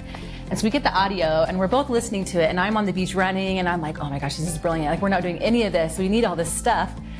But we know there's this inner circle group, and we're like, we don't need that. We got this by ourselves. So we're both like, okay, you don't say yes, I don't say yes. Robbie, we're not gonna do this. And so we show up when we see Russell on the stage, and we see Liz, and we see all these guys doing all these really cool things, and we're like, we're somewhat new to the online world. Yeah, like need some guidance. Let's figure out exactly how to do it. Let's see the people who are doing it, and let's join this super cool group. And we were sold, we were in. We had no doubt that he would very shortly help us, our online business turn into a 7-figure business. There's no doubt. And it's only been 6 months, but that's the trajectory we're on. Yeah, so in 6 months, Russell's done for us, in that amount of time, what it took us 6 years in the real estate world to build. I mean, we've made over $500,000 just in that 6 months. Just joining that inner circle group, being able to box Russell. For a long time, we went back and forth on, we had this great coaching program. Should we do a high-end coaching program? We're like, no, we don't want to be that guy who sells the thing. It wasn't thought until we... No, and then we go to this group and everybody's doing all these really neat things, and then we're boxing Russell, and the group is telling us, you need to do this, and you can. And so we did it, we tried it. We just threw it out there, knowing it was an awesome program, but we were kind of afraid to sell it. And this was 2.5 months ago. 2.5 months ago. Coaching program. We don't have a sales guy. We didn't do the way we sold it perfectly. We're still somewhat new, but we got 13 people to sign up and pay us $25,000, and they're now part of this super sharp group, all because of just joining Inner Circle and being able to be around these people. Because naturally what we do as human beings is we get around these smart, successful people that inspire us, and what do we want to do? Like, I want to fit in, right? And so I lift myself and I learn and I stretch and I try to do different things, and that group has done that for us. So now we're like, holy cow, the world's our oyster. We have so many ideas. It's exciting. Getting to know him and being able to work with him has just been it's been a huge blessing for our life. Now we just tell everybody about him. Like, Russell, he's like this wizard, and he can change your life, and he's a genius, and he's like, oh my gosh. Sometimes they think it's amazing, sometimes they're like, what? And what I love too is that, we have 3 kids. And so it is very important that I spend time with those kids, and I'm there at their important times. And I feel like this online marketing world, we can systematize it, and we can get people to help us, and I can share and do what we feel like we can do, but I also have freedom to, be with my kids in the morning, take them to their sports, do their homework with them, and spend all that time with them. This year we know we'll do 7 figures, that's our goal. And to do that in such a short period of time, it's just mind-blowing, and the way that you can scale it, and it's been pretty cool. All from a guy who couldn't push play on the DVD player on one of our first dates, now to being an online techie guy. You said you wouldn't bring that up anymore. Gee. So I go to this Tony Robbins event 12 months ago, and I'm rocking the house, things are going crazy. The event completely changed my life because I'm a huge fan of Tony Robbins. And the third day, the last day I was there, Transformation Day, which is you're already on this crazy high from Tony Robbins. You walked on fire and you're like, yes, yes. And I go to the water fountain and I meet this guy for 2 minutes, and it was just a strange passing, nothing was serious about it. And I got his name and I got his number. And after the event, when I'm driving home, I actually get a call from this guy that I met for 2 minutes, and he goes, hey Mike, it's Matthew from the water fountain. I'm like, Matthew from the water fountain? And he goes, I met you, Tony Robbins. I was like, oh yeah, hey, what's up, man? And he was like, listen, I know you're driving back to Tampa, because that's where I live. He's like, I know you're driving back to Tampa. Let me get a ride with you. And I was like, no. I was like, oh, okay. So I pulled into a gas station, and I waited for him for 20 minutes to meet me so I can give him a ride. And as we were driving back up to Tampa, we started talking about the event, and we were excited, and he's telling me about his past, because I didn't know this guy. And he starts telling me about this thing that he's super into, which is called internet marketing. And at this time, I had no idea what internet marketing was. We started talking about building businesses and just painting this whole future, and we were still on fire from Tony. So I drop him off and nothing really comes of it. But a week later, I get a call from Matthew again. And he's like, Mike, I'm doing this thing, Inner Circle Mastermind. You gotta call this number. I'm gonna text it to you. You gotta call this number and talk to this guy. He's gonna tell you all about it. But I'm doing it, I'm in, and you have to do it with me. You have to promise you. I'm like, okay, dude, I'll do it with you, whatever. And I call this guy, and I start talking to him, and he tells me about this program called the Inner Circle Mastermind, and it's you team up with this guy named Russell Brunson, who's this internet marketing guru, and he's changed all these people's lives. And I'm thinking, okay, that's cool. I don't know what internet marketing is, you know? I talked about it in a car for 3 hours. I talked to this guy who was telling me about this program. He's like, Mike, and he sells me on. He's like, you're learning this, you're gonna build businesses, you're gonna drive traffic. And I'm like, this sounds really cool. You're gonna make a lot of money. And by the way, your buddy's doing it with you. And I was like, cool, fun. He's like, all right, so the program costs, he told me the cost of the program, he said it was $25,000. And I was like, and at this time, I had just dropped out of college, and I took all my money from my college fund and was gonna live off it for the year. Because I dropped out of college and I moved to Tampa. Like I moved across the country to Tampa, and I only had $28,000 in the bank. And so my plan was to get a job, to kind of figure out my life, to just kind of figure it out. I had no intention of spending $25,000 on a program. I'm like, all right, well that sounds good. Like I gotta talk to Matthew before I make any decisions. So I hang up with this guy, I call Matthew, and I'm like, dude, this program is $25,000. Are you kidding me? Like an Inner Circle Mastermind? He's like, trust me, Russell knows everything about internet marketing. Like don't worry. Like I'm doing it with you, we're gonna crush together, we're gonna build business. Mike, this is the dreams we talked about with the car. So I'm like, all right, man, like 25, I can't, no, this doesn't go past me and you. My dad's gonna freaking hate me. He's like, don't worry, just sign over there, just give him the check and we'll be good. So I call this guy back, I write a check for $25,000. I'm like, all right, I'm in. I send it to him, and I'm pumped up. I'm like, oh, going to Boise in a month, because that was when the event was, and I call Matthew back. I'm like, Matthew, I'm in, I bought it, let's do it. Like, it's rock, come over and let's plan out our trip. And he goes, dude, that's so awesome, I'm not doing the program. And I'm like, what? He's like, yeah, I'm not doing it, like, I don't have the money for it. I'm thinking like, what, dude? Like I just bought this program for $25,000, you're not gonna do it?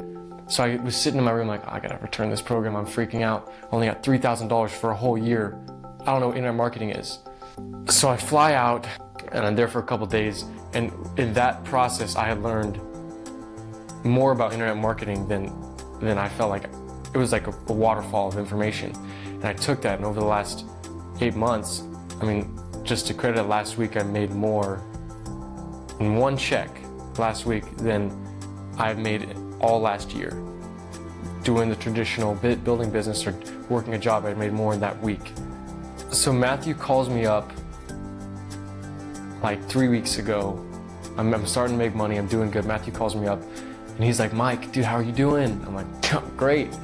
I've been in Russell's mastermind. Thanks, by the way. And he's like, oh, that's awesome, man. Listen, I needed some help. I'm really stuck. And I could just sense on the phone like he was just struggling, right? And what's crazy is like, cause me and him were in the car like less than a year ago talking about building businesses online. And we were both had these visions and these plans, and I'm like hitting all the goals that I was talking about in the car. Like my first 5-figure check in a week, done. Being able to help pay my parents, being able to really give back to the people I care about. And I'm doing all these things that I was telling him about, and he hasn't moved at all. He's still in the exact same place. And some people might even think he's regressing, but he's in the exact same place. And what shocked me was I was like, Matthew, dude, you just should have joined the program with me. Like, you're in the place that we were at a year ago, and I'm talking about, I'm living the things that we were talking about. For the people who are thinking about signing up with the program or joining the mastermind or the Ignite program, and I think that if you look at my story, someone who 8 months ago didn't know anything about internet marketing, anything at all, to now traveling the world, hanging out with people from all types of internet backgrounds, making a good living for myself. There's no reason that anyone couldn't do this if you teamed up with the right group. And that's what the mastermind did for me. It got me around people who were thinking on a different level than me. Because it's not like functionally it's hard, right? Technically it's not hard with the programs that we have today and with all the resources that we have. But you have to believe that you can do it. And the only way that I was able to do that was by just getting off the phone with Russell's guys and saying, all right, like, I believe that you can take me where I want to go. Like, I have faith that this program is going to change, elevate my thinking. And that is what everyone needs to do. And that's why everyone needs this program. Everyone needs to come out to Boise, and everyone needs to hang out in the mastermind. It's the greatest decision anyone could make, hands down.